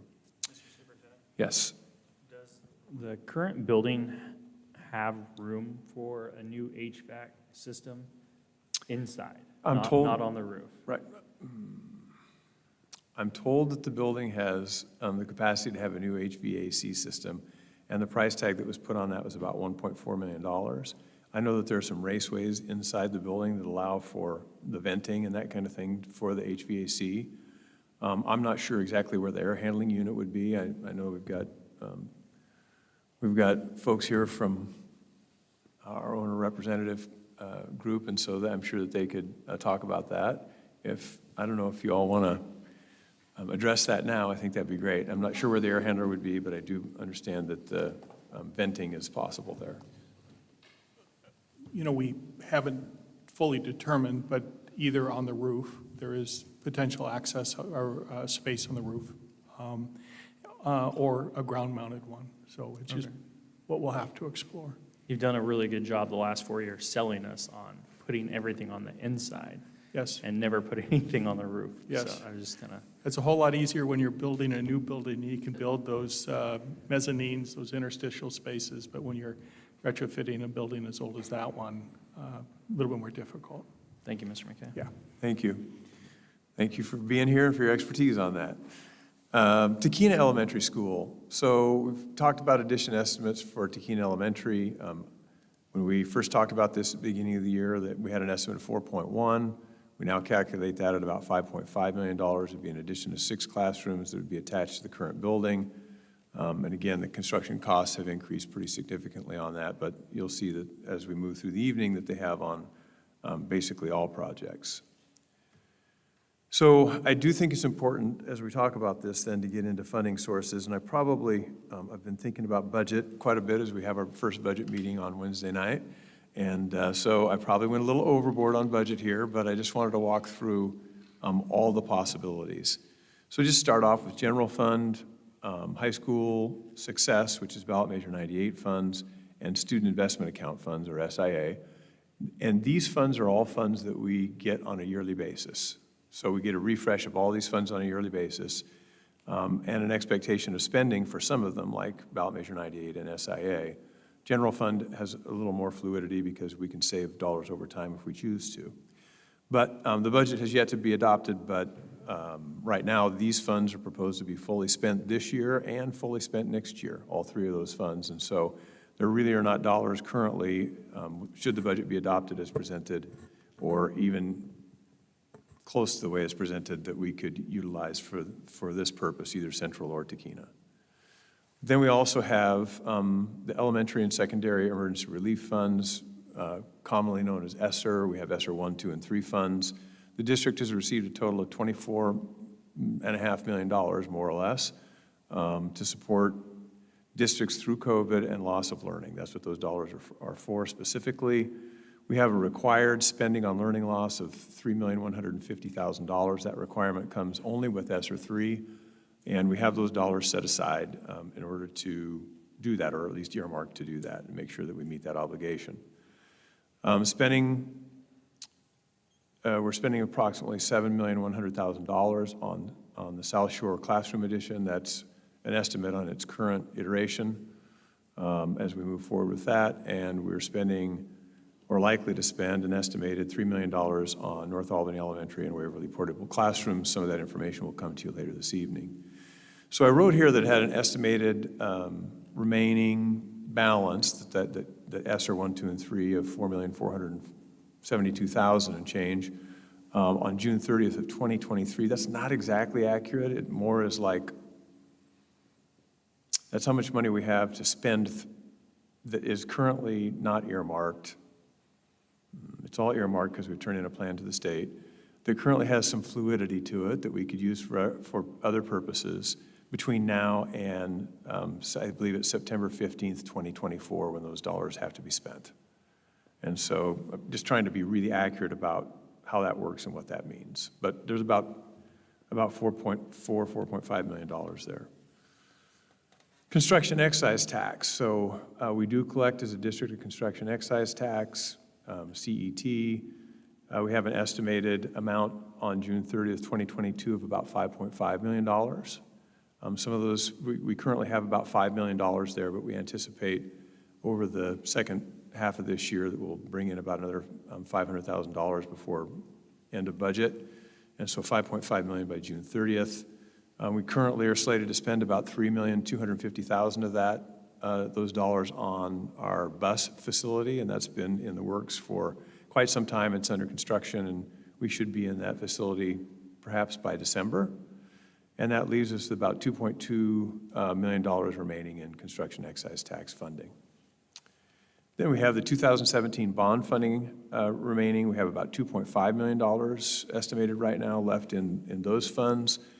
We do anticipate spending the full amount on projects that were identified in the 2017 bond as part of why I talked earlier about identification in 2017 of these two projects, because we have a duty to our taxpayers to identify what it is that we'll spend bond monies on and then spend them on those projects. And so those are earmarked, and we anticipate spending those monies in full in the very near future on items that were identified as part of our commitment with those bond funds. We also, districts are able to get things that are called full faith and credit loans. It is that we have a good credit rating, and we can go to a lending institution and say, we'd like you to loan us some dollars, we have lots of assets, and we'll pay you back at a market interest rate. An example of that would be the roughly $10.5 million full faith and credit that the district took out when we built our bus facility. So just to be more specific about the bus facility, we took out a $10.5 million loan. We had two property sales, and the proceeds for those are earmarked for that. And then we have the construction excise tax dollars. And then as part of that, we have a payment for the full faith and credit for the next 25 years of $550,000. And generally those funds come out of resources that we get, so general fund type resources. So we'll pay $550,000 for that loan every year for the next 25 years. There is a unique situation with transportation because we get a 70% reimbursement on the full cost of the facility, which is somewhere in the neighborhood of $17 million. All that to be said, and I think it's important to say this, our cost on this new bus facility will be about $90,000 a year, every year for 25 years, because we get reimbursement on, over a 25-year reimbursement period, on 70% of the full cost of the transportation facility. So it turns out to be a really great deal, and instead of $550,000, it's $90,000 every year. I think I said that number earlier, just to be really specific. And so I think it's a really great deal and something that was wise for us to do. But a full faith and credit requires that you pay the loan back, and this is the only place where we get that kind of reimbursement because it has to do with transportation. District property sales, I've just talked about those. We got about $900,000 in proceeds on the Marion Street property. We also have 235 13th Avenue, which is our current bus facility that will go up for sale when we no longer need that. And those proceeds are slated to go to paying off the construction of the bus facility.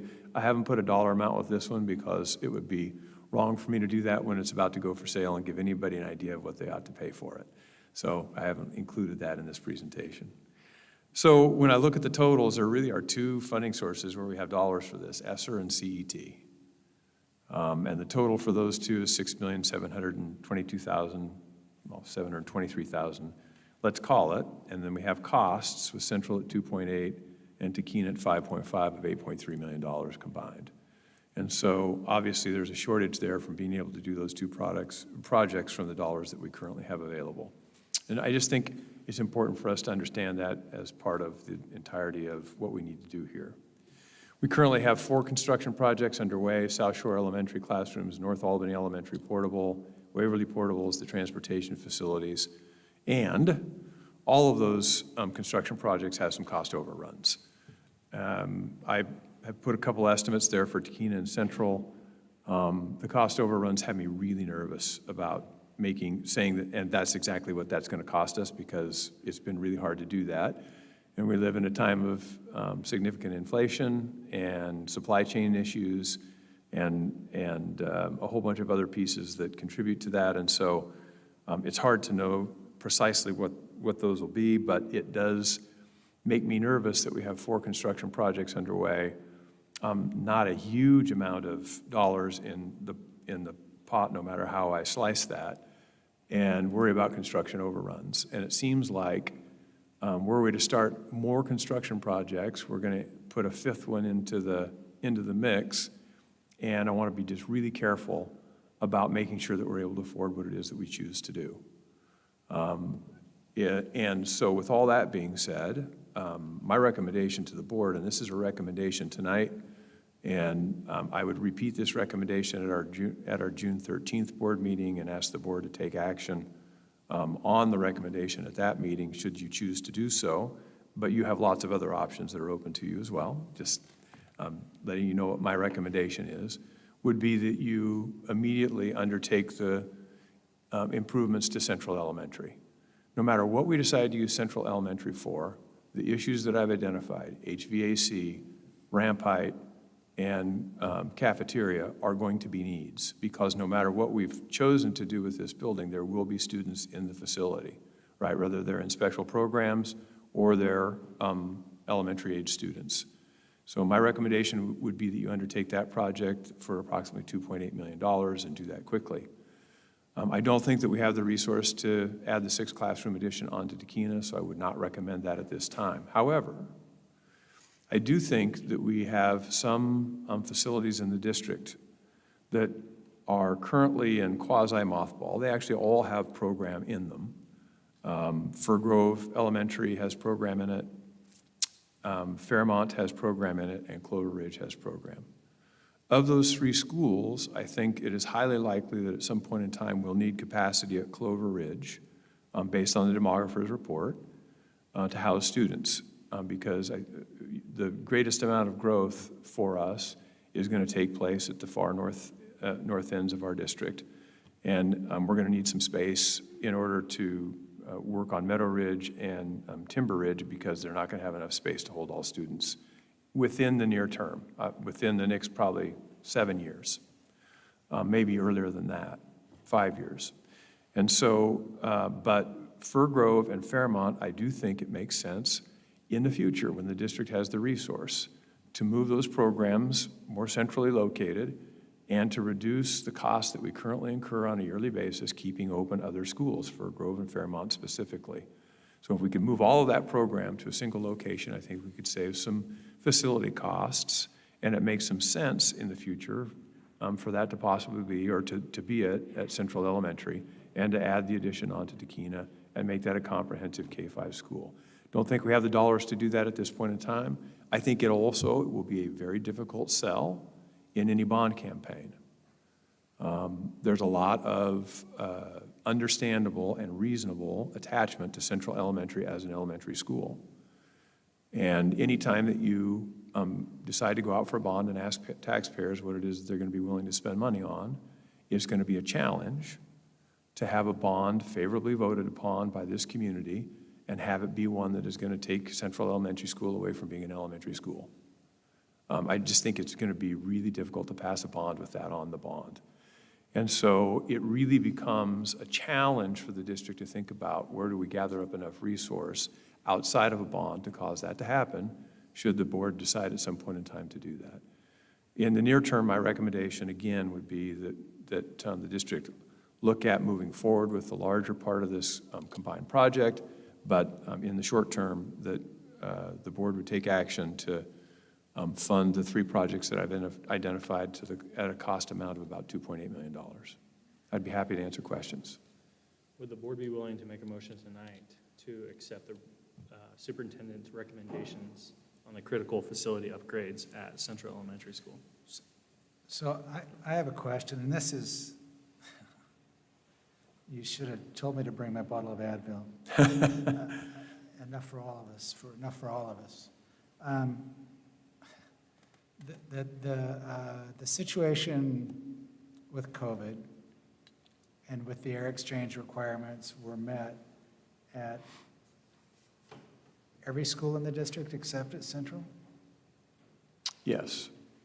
And they were met at every school, including Central, but only because the windows were open and we had air scrubbers. I'm sorry, that doesn't count. Did any other school have to do that? No. There were some locations in other schools that required air scrubbers, but no.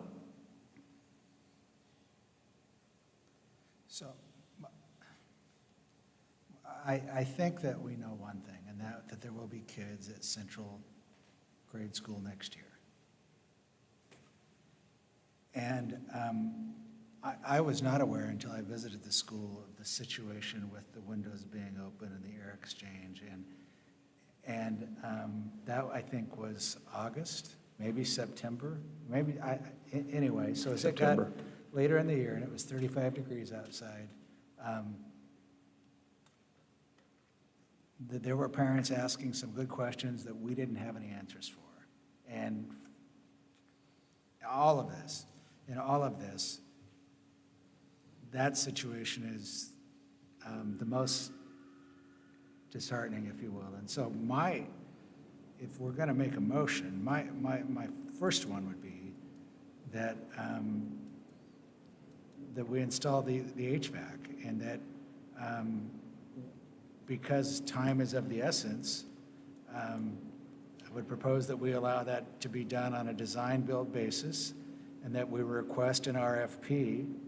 We immediately go out for an RFP and hope to get a 60-day turnaround on that, with some hope that at some point during the school year next year that it's installed.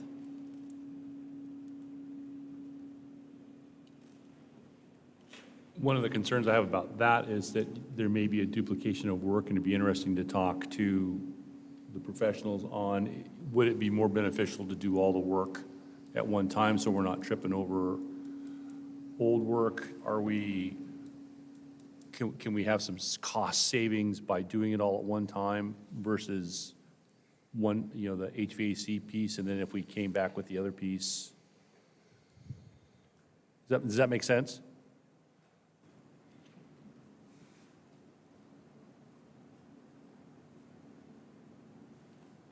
I want to get to the slide of,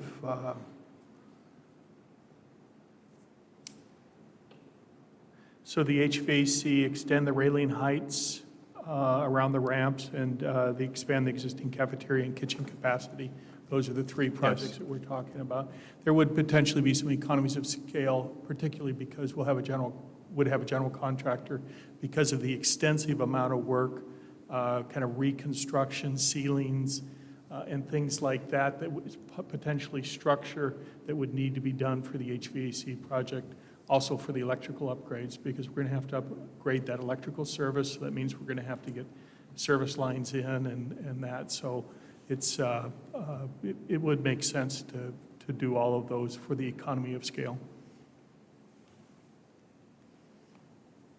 This is not a really super clean, easy project. And there's just a lot of parts and pieces retrofitting that old building. And I know that because I managed the Central Elementary Seismic Project in 2013, 2014. And so there's a lot of that we'll have to work through on that. Do you have any guess with our current supply chain issues and whatnot, how long this project would take from when it was started to when it'd be completed? I don't. I would need to get into it and talk to engineer.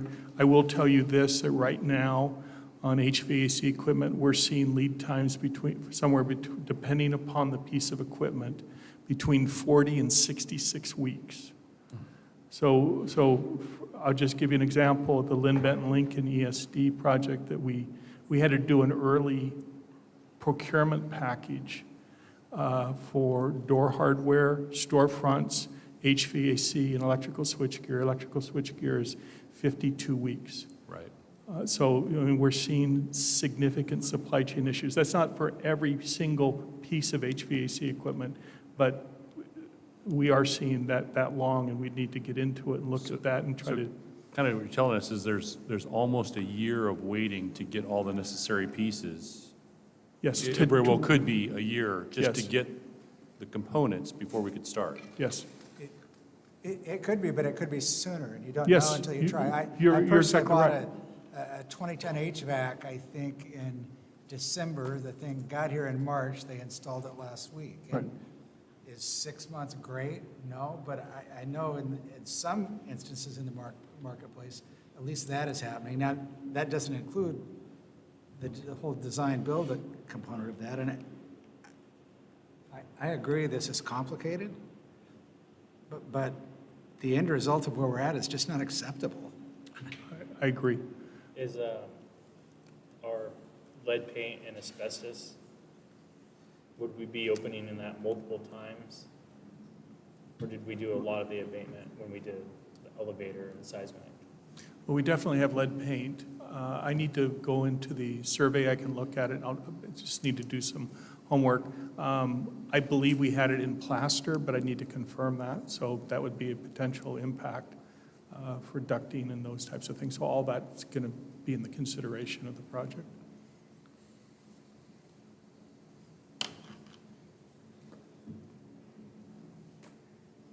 So there's a lot of reasons not to do this. It's complicated. I guess my response to that is, what are you going to do with the kids if you don't do this? If I could just say, I hope what I've said is not reasons not to do it.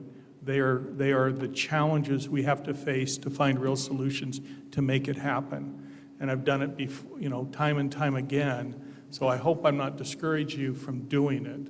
And if you heard that, please forgive me. That's not what I was saying. I'm just saying we just have to address all those things and put a plan together to accomplish it. So, one other thing I think I heard Director Nyquist say was something around you didn't say this exactly, but I thought I heard you saying, why don't you expedite this?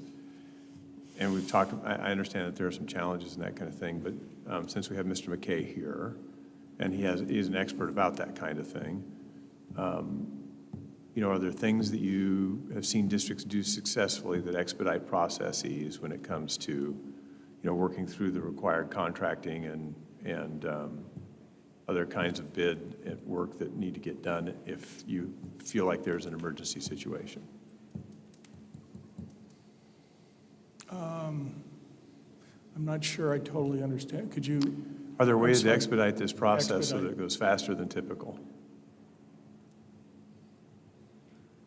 We would definitely look at it. I can't map out a plan right here. I think Sure. there are some things that we can do. And I'd like to be able to report back to you. Okay, thank you. Well, the design-build process very well could do that versus not having to do that with the contractor and having us have to develop what those are and then handing it all to somebody and them figuring it out. So in my experience, we need to look at that design-build model. Now, in the end, we need to scrub whether or not the design is sufficient and adequate and will accomplish our goal, but if we can get people to bid it, that's its own question as well. Thank you.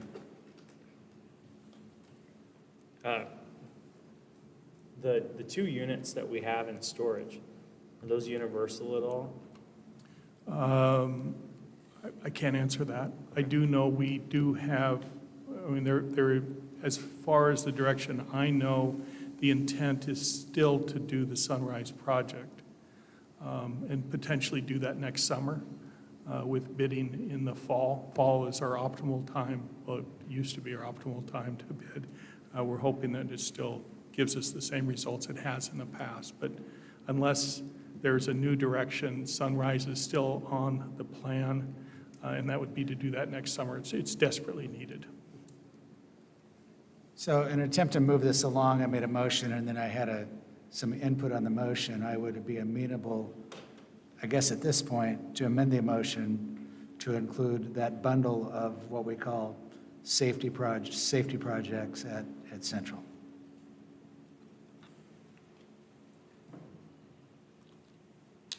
I'll second the motion. Can I speak on it? Yes, sir. I want to appreciate, I want to acknowledge just the clear-eyed look at this by the interim superintendent Saxton. Just, it's amazing what we can kind of pursue when we don't talk about throughout the words closing Central. I realize the money is not there, but even this has gone on so long that there's an old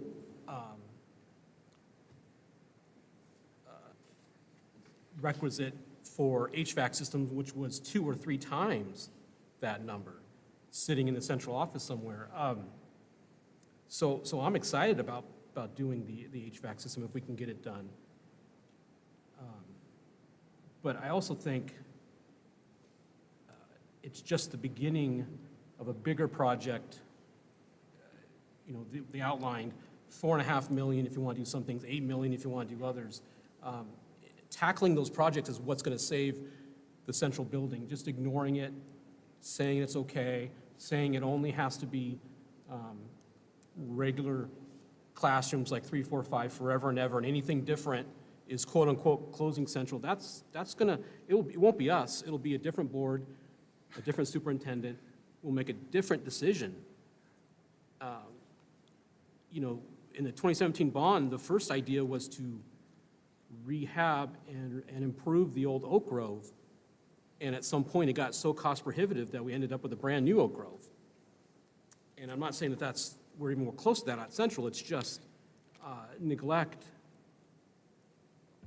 of a 107-year-old building has got us to this point, and I'm happy to begin to do something.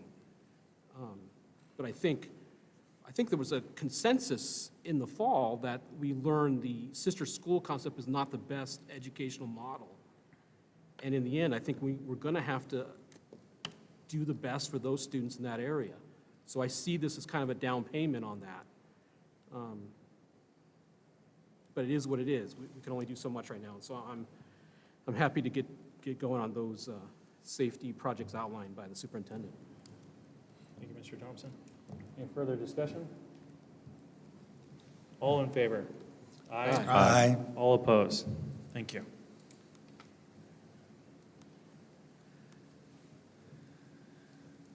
And we'll go into reports and bond business reports.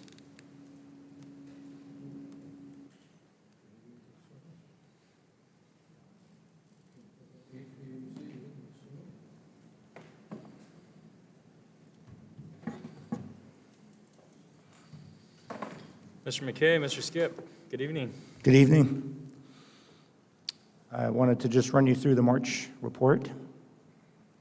At West Albany High, Girding's continuing to finish punch list items.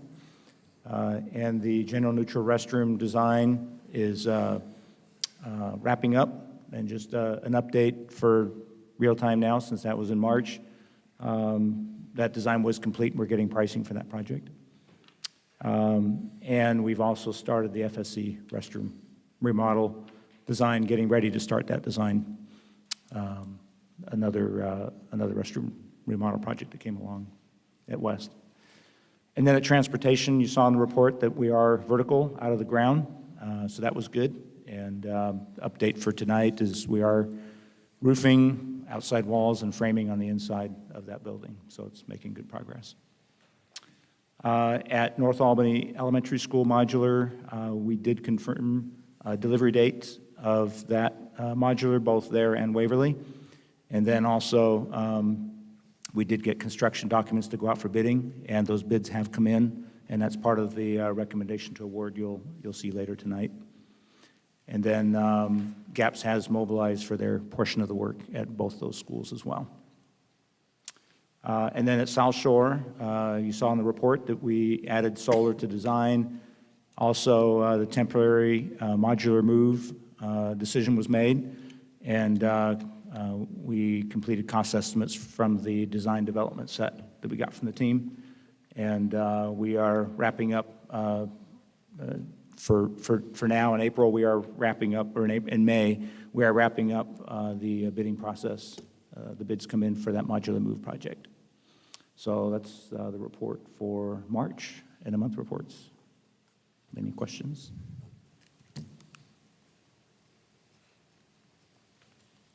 Looks like you're getting off easy tonight, sir. Yeah, thank you. Well, Thank you so much. Yes, sir. We'll have questions around the increase in costs for these proposed projects. I get to ask those when those come up, right? Yep. So don't go far. Mr. Case, you have the next one? Right, so I think that's our next agenda item.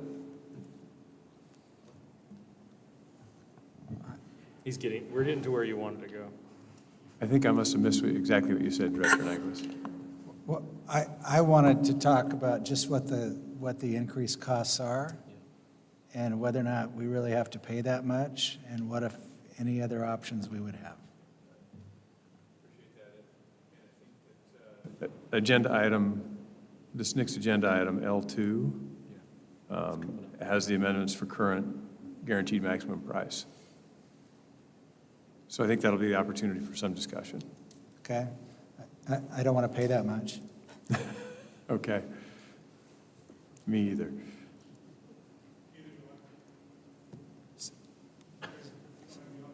So,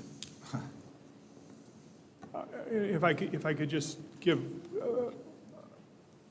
in regards to this, we're seeing unprecedented construction inflation. I think we all know that.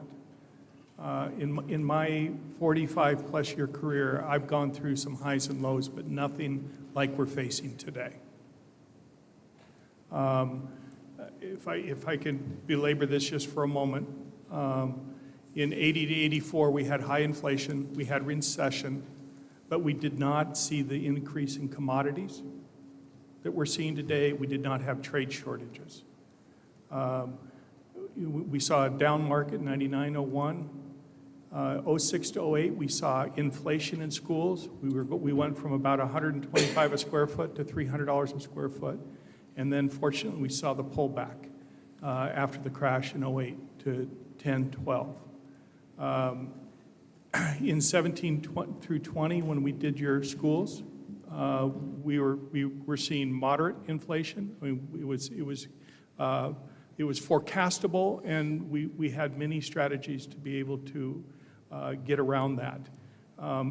Just as a case in point, we built Oak Grove and Meadow Ridge for $325 a square foot. Today, we would be above $610 a square foot to build those schools, based on current pricing on other schools that are bidding right now. So we got high inflation. We're all experiencing gas, right? January of 2021, I paid $2.47 a gallon. Today, I paid $5.55. We have a significant trade shortage, which is impacting subcontractors. We're retiring more journeymen than we have apprentices coming in. And I'm sharing this not to make excuses. This is the state of the construction market. Here's another one, asphalt. We're seeing somewhere to a 60 to 120% price increase this year. Plywood, January of 21 was $15 a sheet. Today it's $50 to $60 a sheet. It's just getting to be impossible to forecast construction projects pricing. I mean, just very, very difficult. Their contingencies need to be significantly higher than they've ever been before. All of that is playing into what we're seeing currently with your projects. It's not good news. It is the reality of the construction market. And you're not the only school district that's facing this. You're not the only public entity that I'm working with that is facing these types of price increases. So North Albany and Waverly, we're seeing increases higher than we would want, higher than we forecasted, higher than we budgeted.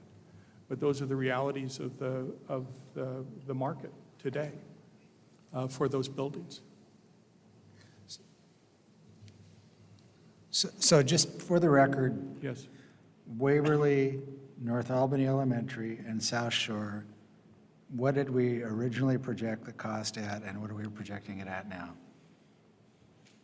I can speak to, I've got Waverly and North Albany. In December 13th board meeting, we reported that North Albany Elementary was going to be $814,000 is what our estimate was.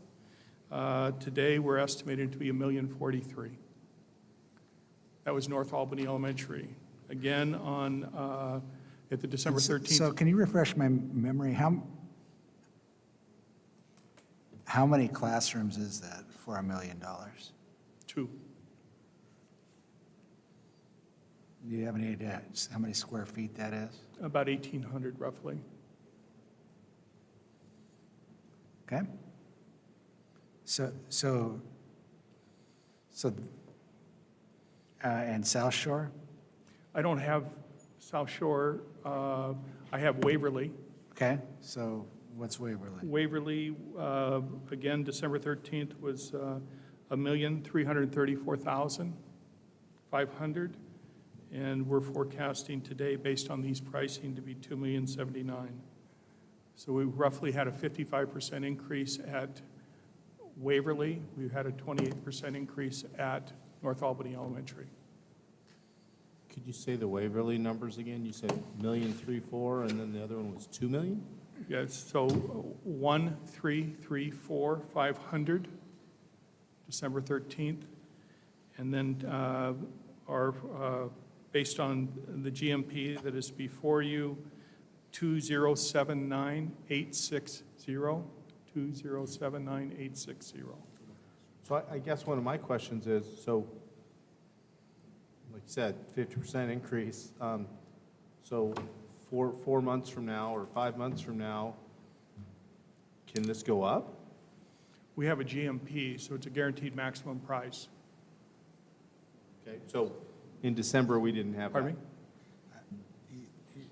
Yes, it was, yeah, so this is based upon a guaranteed maximum price from the contractor to do this work. Now, So we're not foreseeing escalation because we have a guaranteed maximum price that the district will be entering into a contract with the contractor for. And you've kind of bid us high to be safe before. Yes? Like, how much Kentucky windage are we talking on? 10%? Today, Yeah. we have a 5% construction contingency, and we have about a 2% unallocated owner contingency. So 7%, not much. No. But that's based upon a GMP. So for me, it begs the question, where to start? I'll just go straight to the end. Okay. So we're going to pay more than $500 a foot for modulars. Yes, it's sad, isn't it? 580.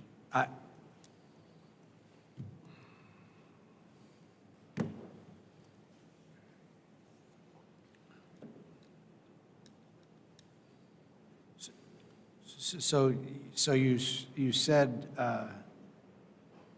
just a few minutes ago that if we were rebuilding some of the projects we built with the bond, that it would be we would be in the $600 a foot range. Just for the construction cost, not total project cost, you'd have to add 1.35 for your soft cost. So you'd be, I'll tell you, the numbers that I gave you was a comparison of just the construction cost at Meadow Ridge and Oak Grove. So those were $325. That was what the contractor bid for those projects. Today, another project bid at $610. With soft costs, should be $825.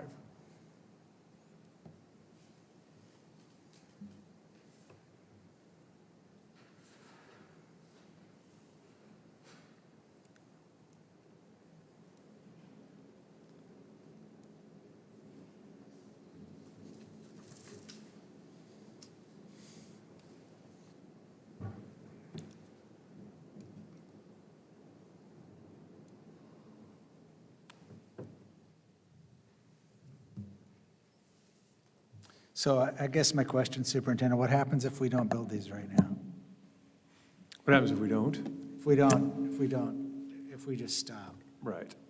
Well, $600 a foot for a modular. from a practical standpoint around delivering instruction, we have a space problem.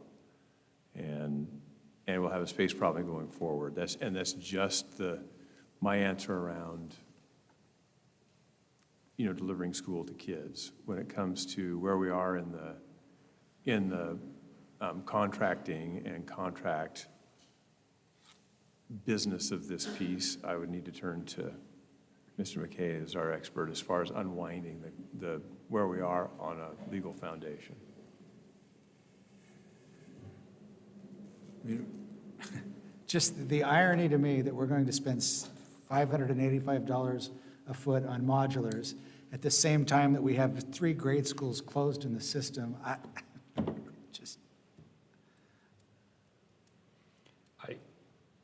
I'm following Roger's logic. It feels obscene, the amount of money.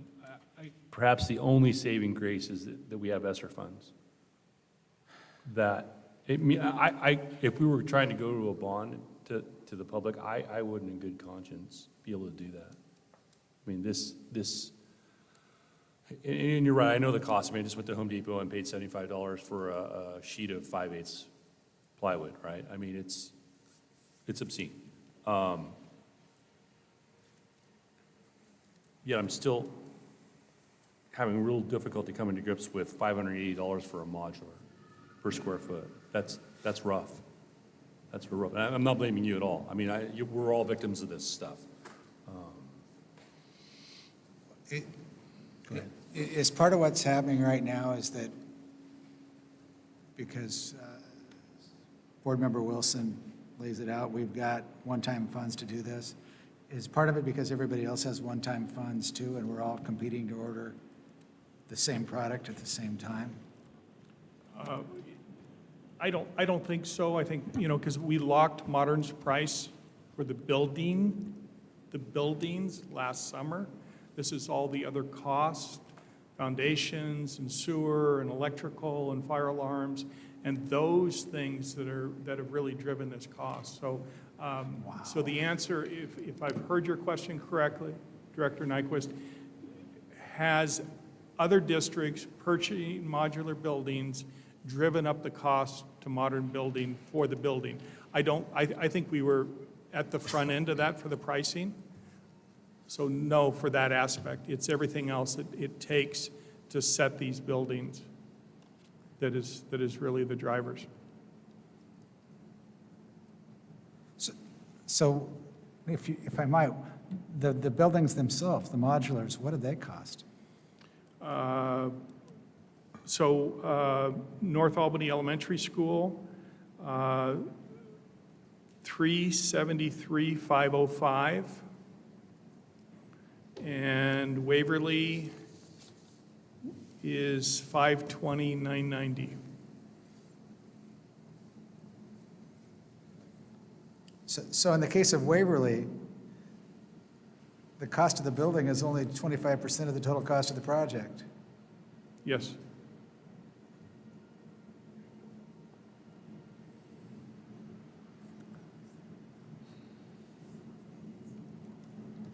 So tell me process-wise where we are, the difference between approving this tonight and taking a couple weeks to catch our breath and figure out where to go from here. So tonight what we bring, what's before you is a guaranteed maximum price. And, I'm going to rely on Mr. McKay to tell me how long that GMP is good for, and whether or not we run the risk of having that GMP change if we wait. And then also, we are in a line for the build by Modern, right, of the portable buildings themselves. So if we wait a couple of weeks on the decision, what's our risk? So first, we're a day for day. So every day we delay is a day we will be delayed in getting the buildings ready. Currently, our completion is slated for August 2nd. Of this year?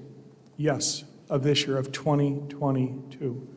The modulars land May 25th through June 7th at North Albany, and at Waverly, June 6th through June 17th.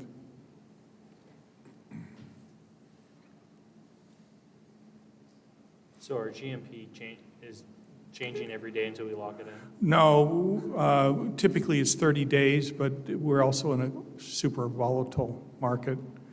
I would need to ask the contractor, do we have any conditions? Are we 30 days or? No, it's 30 days. 30 days. Was it from today? 30 days from the bid, which was was it the 12th? No, that was South Shore. Yes, May 12th. May 12th, 30 days from May 12th. 30 days from May 12th. Yes. When our next board meeting is 16th. So can we plan? Look, it isn't. Well, I mean, I think there's some questions that I want answered on the outside. You know, we just bought a double wide for $226,000 to put up in Mahama. I understand it's different, but it's 2,200 square feet.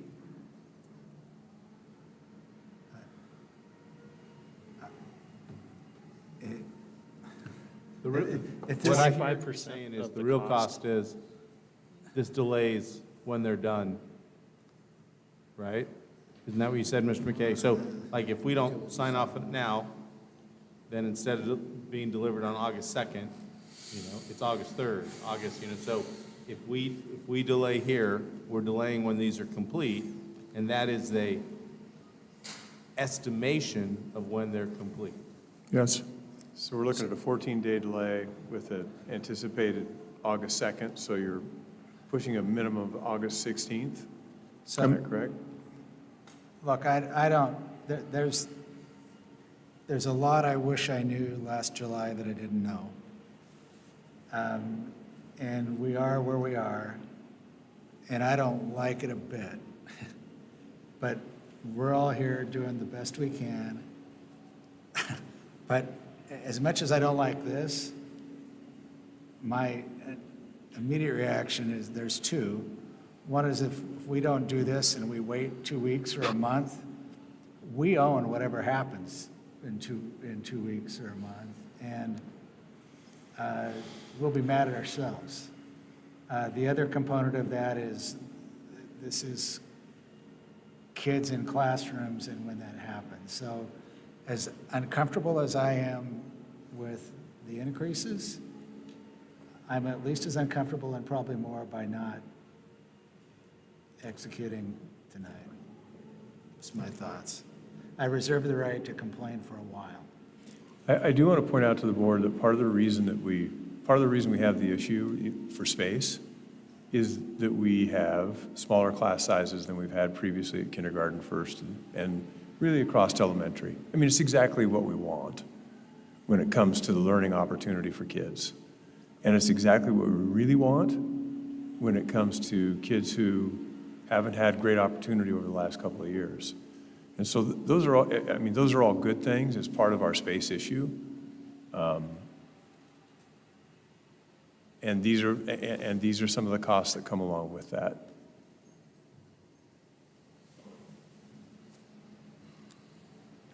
It's a bitter pill. It's tough to take. Yeah, It's a bitter pill. Agreed. Yeah.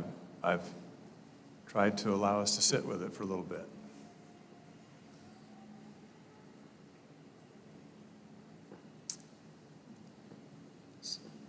Where are we? We're waiting for a motion. We have before you, if I could just kind of frame it, is we're asking the board to take action to award the guaranteed maximum price, Amendment 1 to Triplet Wellman, in the total amount of $1,352,442. $293,625 is for North Albany Elementary. $1,058,817 of that dollar amount is for Waverly Elementary. Recommended motion is to award contractors to South Shore, North Albany Elementary School, and Waverly projects as presented.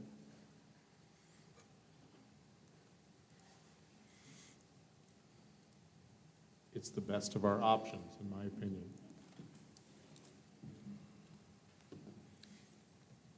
I so move. Is there a second? I second it. Any further discussion? Discussion. I'll vote for this motion, but I won't like it. And I think,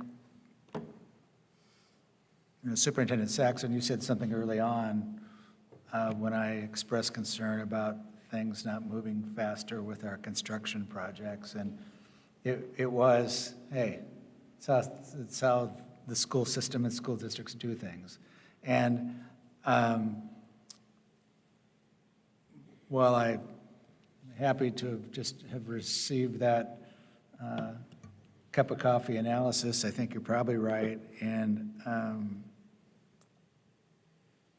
I think that we need to take a hard look at how we can get things done faster.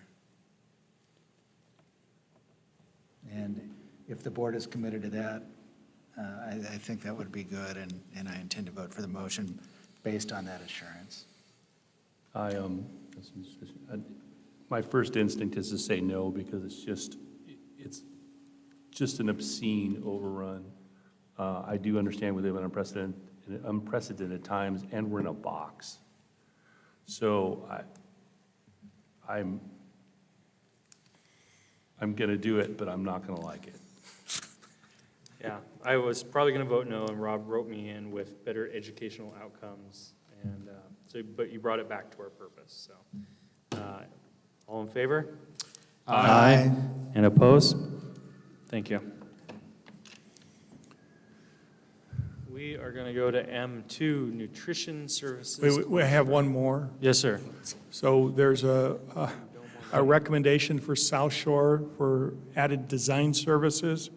One of the things that we've done is, as we have been moving South Shore forward, we took a look at whether we could stick build it on site for less money than doing the factory-built buildings from Modern. And we were able to get a price estimate from Triplet Wellman that saved about $600,000 to $700,000. We went through it, we vetted it, and so we have shifted away from factory-built buildings there, similar to what we did at Santiam Canyon, we did at Lafayette, we did at Periwinkle, with one exception, and that is that the buildings we were going to do at South Shore were polished concrete, okay, which drives the cost higher for the factory-built buildings. So to go to a stick-built building, we need the architect to now do the structural drawings. And so the amendment that we have in front of you for Soderstrom Architects is to revert to a site-built construction, to do some design work, minimal cost, to relocate those 8 classrooms. And we're going to relocate those to another place on the campus so that we can temporarily house students there. And then for the design of the ground-mounted photovoltaic array. So the total that we're asking is for an increase of their contract of $201,090 and reimbursable expenses of $8,685. Just having quite a night here.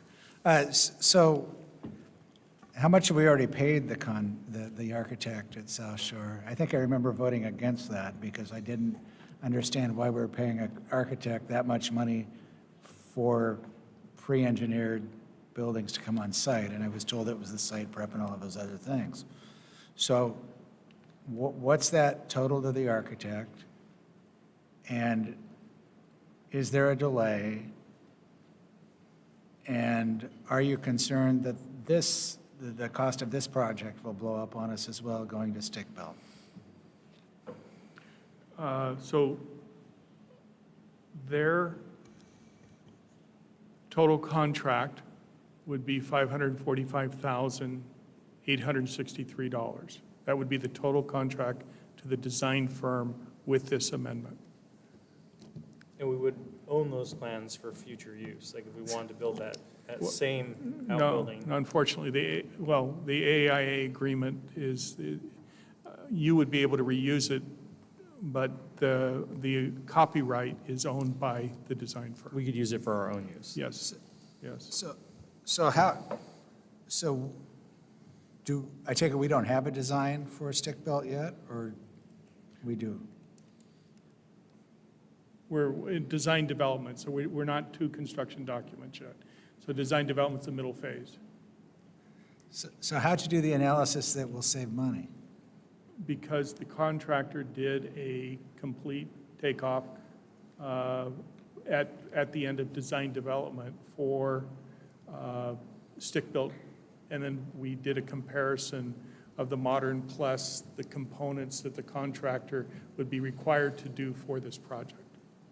So utilities and all of the site prep, concrete, patio, walkways, all of those types of things were part of the general contractor's work. And so we did a side-by-side comparison of the two. Okay, how will this delay the project? Will kids be in classrooms later? Yes. How much later? What was the question? I'm sorry. How much later will students be in the classrooms going stick-built? 3 months. 3 months. In new classrooms. Students will be in classrooms, though, in the old modulars, just relocated. What assurances can we obtain to ensure that we're not going to have a blow-up like we just had to swallow on the stick build? Is there a way we can lock in this I price? can answer that for you. None.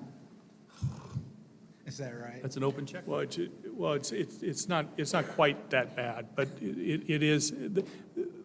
Time is on our side. Time is of the essence, and so we need to get this project bid. I will say this: the contractor did feel confident that they would have entered into a guaranteed maximum price based upon that value at the end of design development, which contractually we could do. So as you, I'm sorry. You have more? No, it's okay. So as you go out and you're going to do a stick build and we're approving additional funds to draw a set of buildable plans, you're going to go out for an RFP with more than one potential contractor, or are you already locked into that contractor? We're using a CMGC, so it's Triplet Wellman. We've already gone through that selection process to select them as a CMGC. The board did, basically award the CMGC to them for this project. Construction manager, general contractor, delivery method, instead of a hard bid process. We're not locked, yeah.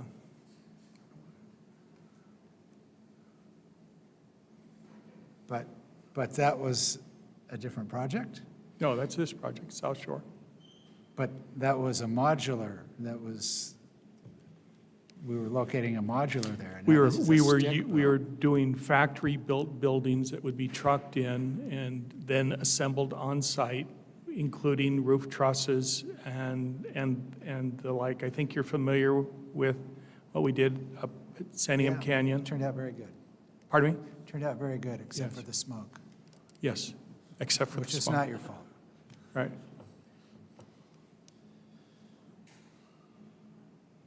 Superintendent, you've looked at this, obviously, and Well, yes, and you are recommending, I am recommending that we move forward with the stick build and get the design done. It does delay us by 3 months, but I think we get a better building when we're done. It's my impression. And it's for less cost overall. And they're going into the they're not double crowding classrooms or anything. They Correct. have their own space. That's correct. What are they going to do with the floors? You said it would not be polished concrete? No, we are doing polished Oh, concrete. you would be able to do Right. polished concrete because Right. it is stick-built? Okay. And, Right. and One over of- the one of- bond, polished concrete has become our standard, especially Our here in preferred, North yeah. Albany. It's really our standard. Yes. Okay. All right, misunderstood. Well, I don't think we can complain vigorously about the money we're spending for modulars and then get the opportunity to go to a stick-built for less money and not do that. So I would move approval as presented and requested. I will second that. Any further discussion? No, yeah, this was great. This was, okay, this was an okay one. I don't, this was good. I like this one. All in favor? Aye. All opposed? Thank you, gentlemen. Thank you. Thank you. Skipping down to M2, recommendation of award a nutrition services contract to Sodexo. Yeah, we Skip that. I would move approval as presented, or did you want to speak to it first? Argon, I'll go before we do that. I know that you had asked that we take a look at some other options, and I know that Director of Operations, Mr. Bowman, has looked at that, and I just wanted to make sure that we get that put out there before we move forward here. So, Case, you want to talk about the? Yeah, that's thoughts on correct. So one of the things that has been proposed to make sure we're making the best decision in a long-term capacity is to bring together a committee, and we recommend 2 board members, 2 members of the community as far as parents, and then a couple of district office representatives to evaluate the long-term decision on going with a food service provider versus trying to bring that in-house and really do a deep dive on what those costs would be. In my opinion, this particular year was not the year to do that. But I do think that it's worthy of a conversation and putting some good minds together to really take a deep dive on that. Sure. So I believe we were looking at starting to meet for the first time in November with an anticipated recommendation to the board in February. And my understanding about the Sodexo contract is it's year to year. That's exactly right. It's a renewable contract year to year.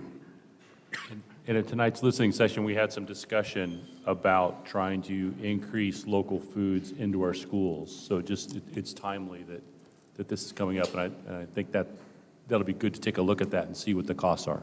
It is indeed, and actually I would do Sodexo a disservice if I didn't mention that they do invest a lot of time and resources to source local ingredients and products. We have a couple of Sodexo representatives here that could probably do a more eloquent job than myself of explaining it, but that's absolutely a focus of the current food service provider as well. Excellent. Will you send, like we did when we were hiring the new superintendent and had a calendar of events, will you send that to me? Absolutely. Thank you.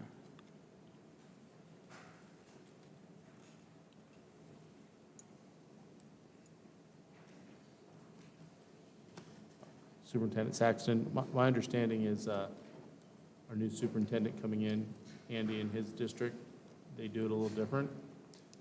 Yeah, that is true.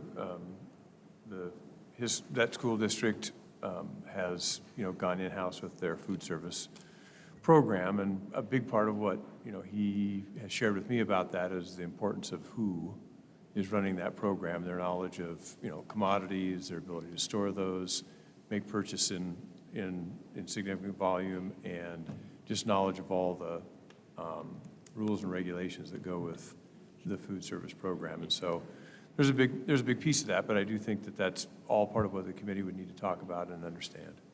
Do you know, was he at the district when they made this move, or? My understanding is yes. Okay. Yeah. So he'd have some real expertise to share? Yes.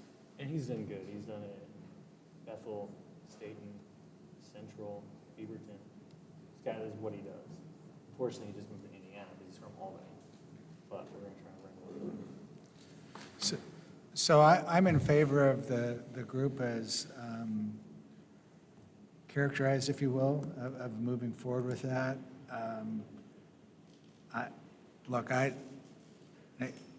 If not for Carla Chambers, the owner of Stablish Island Farms, telling me that it's potentially feasible here, I'm skeptical that we can deliver this for a price close to what we're doing now.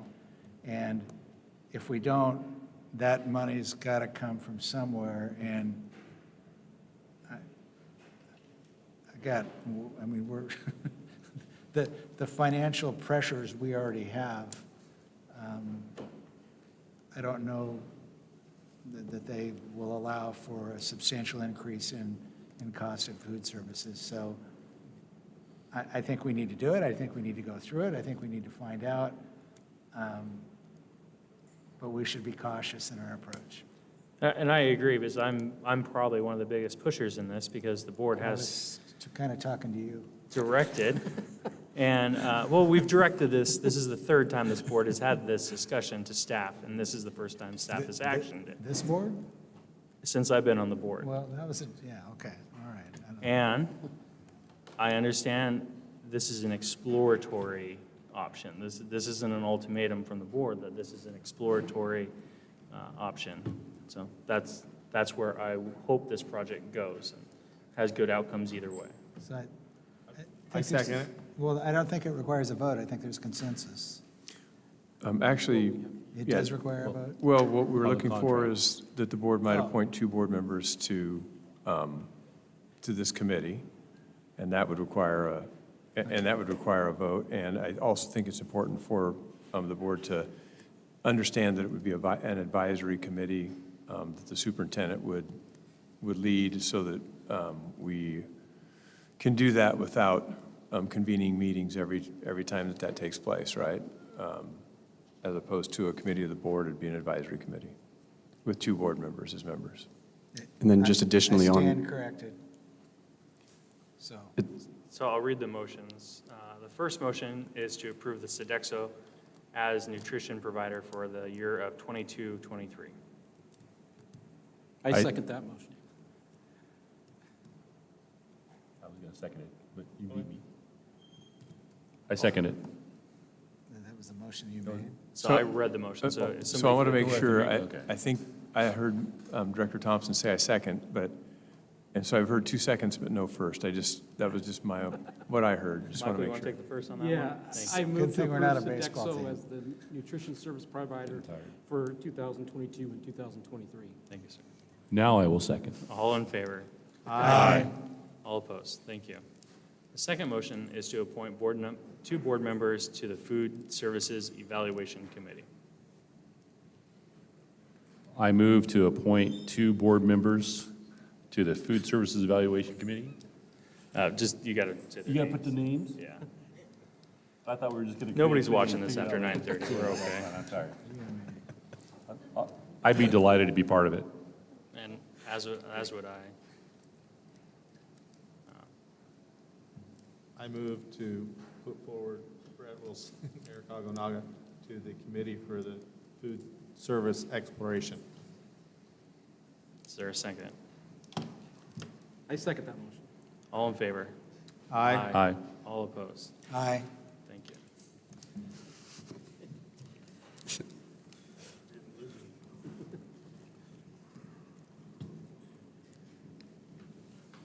Bus purchase financing.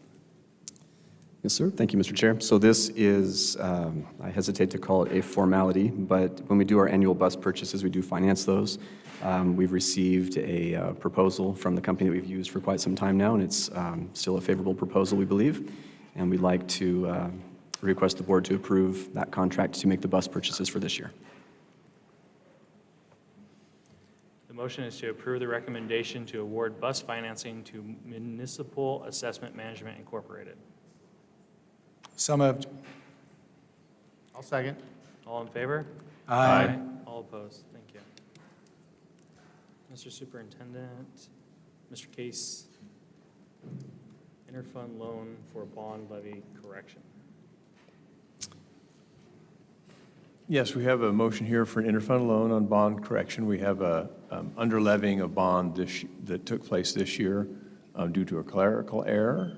This would have us loan resources out of the general fund, approximately $1.1 million, to our bond fund that would be recaptured with the bond rate set for next year, beginning July 1st, and levied in November. And I would add that one of the partners that's helping us do our budget for this upcoming year, Lance Cully, has also joined us by video. Mr. Colley. Yes, welcome. Thank you, Board Chair and members of the board. This interfund loan was prepared by our bond counsel bond counsel to work with you on your 2017 additional bond issues. Interfund loans for non-capital purposes are required to be repaid within 1 year, 1 fiscal year from initiation of the loan. We are required as a general obligation bond to make our payments in a timely manner. Payments are due in June to make this year's payments, and there will not be adequate resources because of an under levy on the taxes in the current fiscal year, and it's our recommendation that this be approved. And you will see in the proposed budget coming up that we will be proposing to levy an additional amount next year to repay this. Again, we need to pay the bonds. Doing the interfund loan keeps us in compliance with Oregon local budget law, and that way we won't have over expenditures reported on our audit. So happy to answer any questions. We know this is unfortunate that the under levy was submitted, but this is a way to take care of it. It means taxpayers did not pay as much this year as was necessary to repay the indebtedness, and we need to correct that. Mr. Colley, the average home price in Albany is $404,000. Can you tell me how that will affect our taxes next year? This year, the tax rate was down around 220 because of the under levy. We anticipate that the tax rate next year, depending on growth, will be slightly over the 235 that was estimated in the initial bond issues. When the additional amount was authorized in 2020, I think the estimate was around 237, 238, and I think we'll probably end up in that area.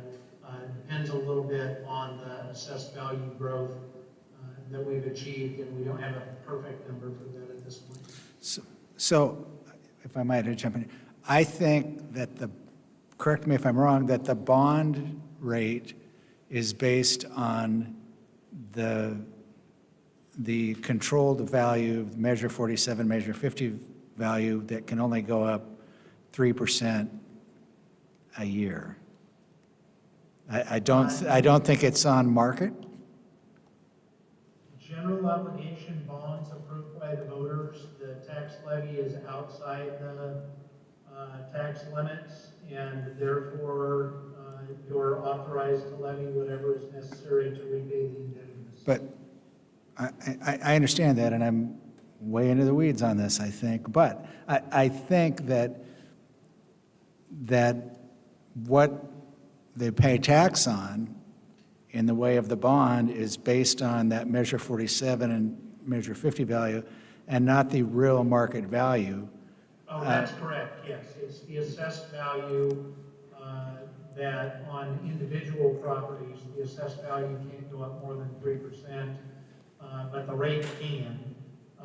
And all of your new growth will help offset the increase. Perfect. So the only other thing I would be curious about, when was this error made? It was made at submission of the adopted budget and the notice of tax levy. So prior to July 15th of last year, right after the budget was adopted, someone picked up an inaccurate number. There were 3 numbers on the front page of the sheet, and when they submitted it, they picked up the 2019-20 number as opposed to the 21-22 number, and that's what was submitted, and once that's submitted, it can't be changed. So I think the deadline for filing that is July 1st. Budget has to be adopted by June 30th, and the submittal has to be done by July 15th. Okay. And so the first year of the bond, the rate went out at $2.11.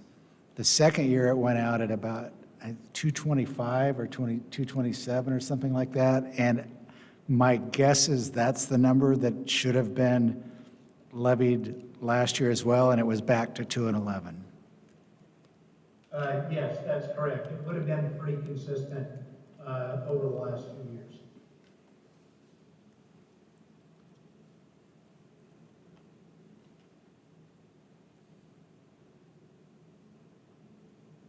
Correcting an error before we were here, but I think we need to correct it. So I move that we move to approve the interfund loan resolution to bond levy correction. Second that. Any further discussion? All in favor? Aye. All opposed? Thank you. Any future agenda items? Or other business?